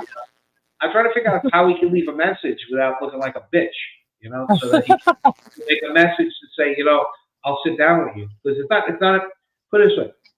If you were a made man, Jeremy, you would sit down with somebody. You cannot refuse to sit down. I'm offering you to sit down. I know you're not a made man. I know you don't have a backbone or a spine. But the fact is that I would tell you, I would give you that courtesy, right? But you're going to be too much of a bitch to take it. Hopefully not.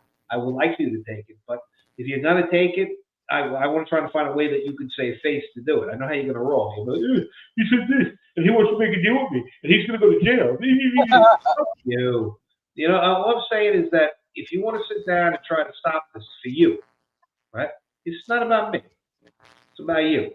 Because think about this. Okay, Granny, I will. No. Think about this, Jeremy. You have like 1 million followers, right? What does Rich Lukeman have? Think about it. What does Paint Chips have? Paint Chips doesn't have shit. When you look at Paint Chips, put Paint Chips next to Jeremy.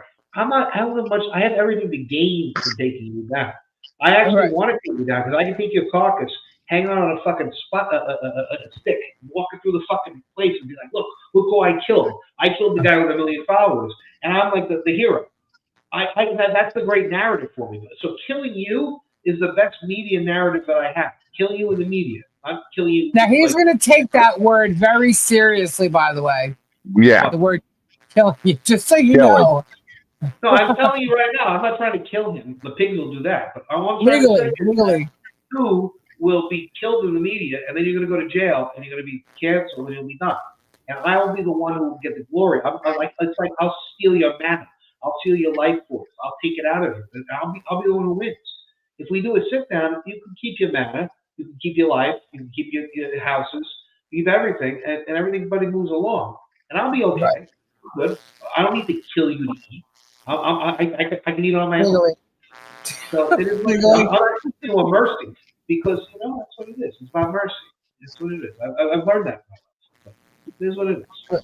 Why are you sending peeps to Germ's channel? Because I can. What? I'm not telling anybody not to go there. Yeah. I am specific about something George said, which might be a little blink, blink, blink. But yeah, I don't mind. I'm not trying to stop people from going to his channel. I'm trying to stop him from hurting other people. He can put whatever he wants on the channel as long as it's not hurting people. You know? It's his channel. He can put whatever he wants. Do what you did before. Yeah. If he's hurting people and he's lying about them and their lives and stuff, then I'm going to call him out on it. Simple. When he doesn't do that, I'm not saying anything. I mean, I'm talking about the case because, he put us in the case, but, once the case is over and he stops hurting people, I'll have nothing to say. It's about him. I'll have plenty to say about any other topic. And you guys know me. I have totally kicked him out of my life. I did not even bring him up. The only time I ever brought him up was when he sat there and attacked me, and all I did was answer to it. And Yes, all the other times, I could care less about him. Yeah. I don't care. Yeah. It's about him hurting these people and hurting this child and her family and anybody else that might come across his way. He's gotten away with it for 2 years and now he's not. So hopefully he'll learn his lesson and not do that again. But I have a hard feeling that he's not going to because he's been doing it his whole life. He's just getting worse and worse about it. It's about time you get stopped. And hopefully the court's going to stop him and let him know you keep doing this. Here's the repercussions from this right now, and if you continue to do this in the future, it's gonna get worse. And hopefully that's what the judge is going to say. In whatever. Thank you, Todd. City. So. What do you say, Robbie? I wanted to say you had cool stuff on your live stream private. Oh, yep. Very cool. My opinion, Jerm won't stop until someone in court sets him straight. That's what I'm saying. No one's going to stop him unless it's law, And he'll probably fight the law. But I don't think he's going to get away with it with a judge. And, we'll see. That's the funniest thing, though, is fighting for your First Amendment rights, he says. Mm-hmm. Yet he wants to stifle everybody's. Fighting against. Yeah. He wants to stifle everybody's First Amendment. He is a public person. If he didn't want anybody calling him out on his truth, then he shouldn't have put things out there to make people call him out. You know what I mean? Like, do what you want to do. Stop hurting people because you're making people look into you by being so hateful. You know what I mean? Like, you're making people wonder, well, who the hell are you? If you were just happily go lucky and doing your stories, you're just trying to make them as fun as possible, no one would even think twice. I mean, I'm sure not everybody's going to like you. Not everybody likes me. But, he's just going to have to deal with that. But you can't, try to hush your critics. You just can't. They have the right to speak just like he does. But just, watch what you say because I definitely don't say things that I know to be false about him, which is defamation. He knows things that are false about me and has defamed me. So there's a big difference to what goes on as far as like this little war that seems to be happening. So, All right. Yeah. Alrighty, guys. So tomorrow night I will be live. Tuesday will be Jury Room, and then Wednesdays Rich and Mike for The Unknown, and also get swamped in the afternoon, 5:30. And Tori's live during the days now too. She's starting to do her everyday lives again. For the most part, anyway. As long as she has energy and can do it. Yeah. And so yeah, so we'll be back tomorrow, Tuesday night as well. So anyway, thank you all so much for hanging out and supporting the channel. Prayers to everybody. Dimples, I think I did. And thanks to our mods, our awesome mods. And I just want to wish you all a very good night and a great start to your week. That's it. Thank you, Richard, so much for coming on and joining us tonight. No problem. Richard, I love you, bro. Love you too. You guys are awesome. All righty, guys. So say goodnight. Robbie, say goodnight. Good night, everybody. Ta-ta for now. Oh my gosh. Bye. Bye. Bye-bye. Bye. Bye-bye. Bye. Oh, Bye-bye. Bye-bye. Bye-bye. Bye-bye. Bye-bye. Bye-bye. Bye. Bye. Bye. Dude.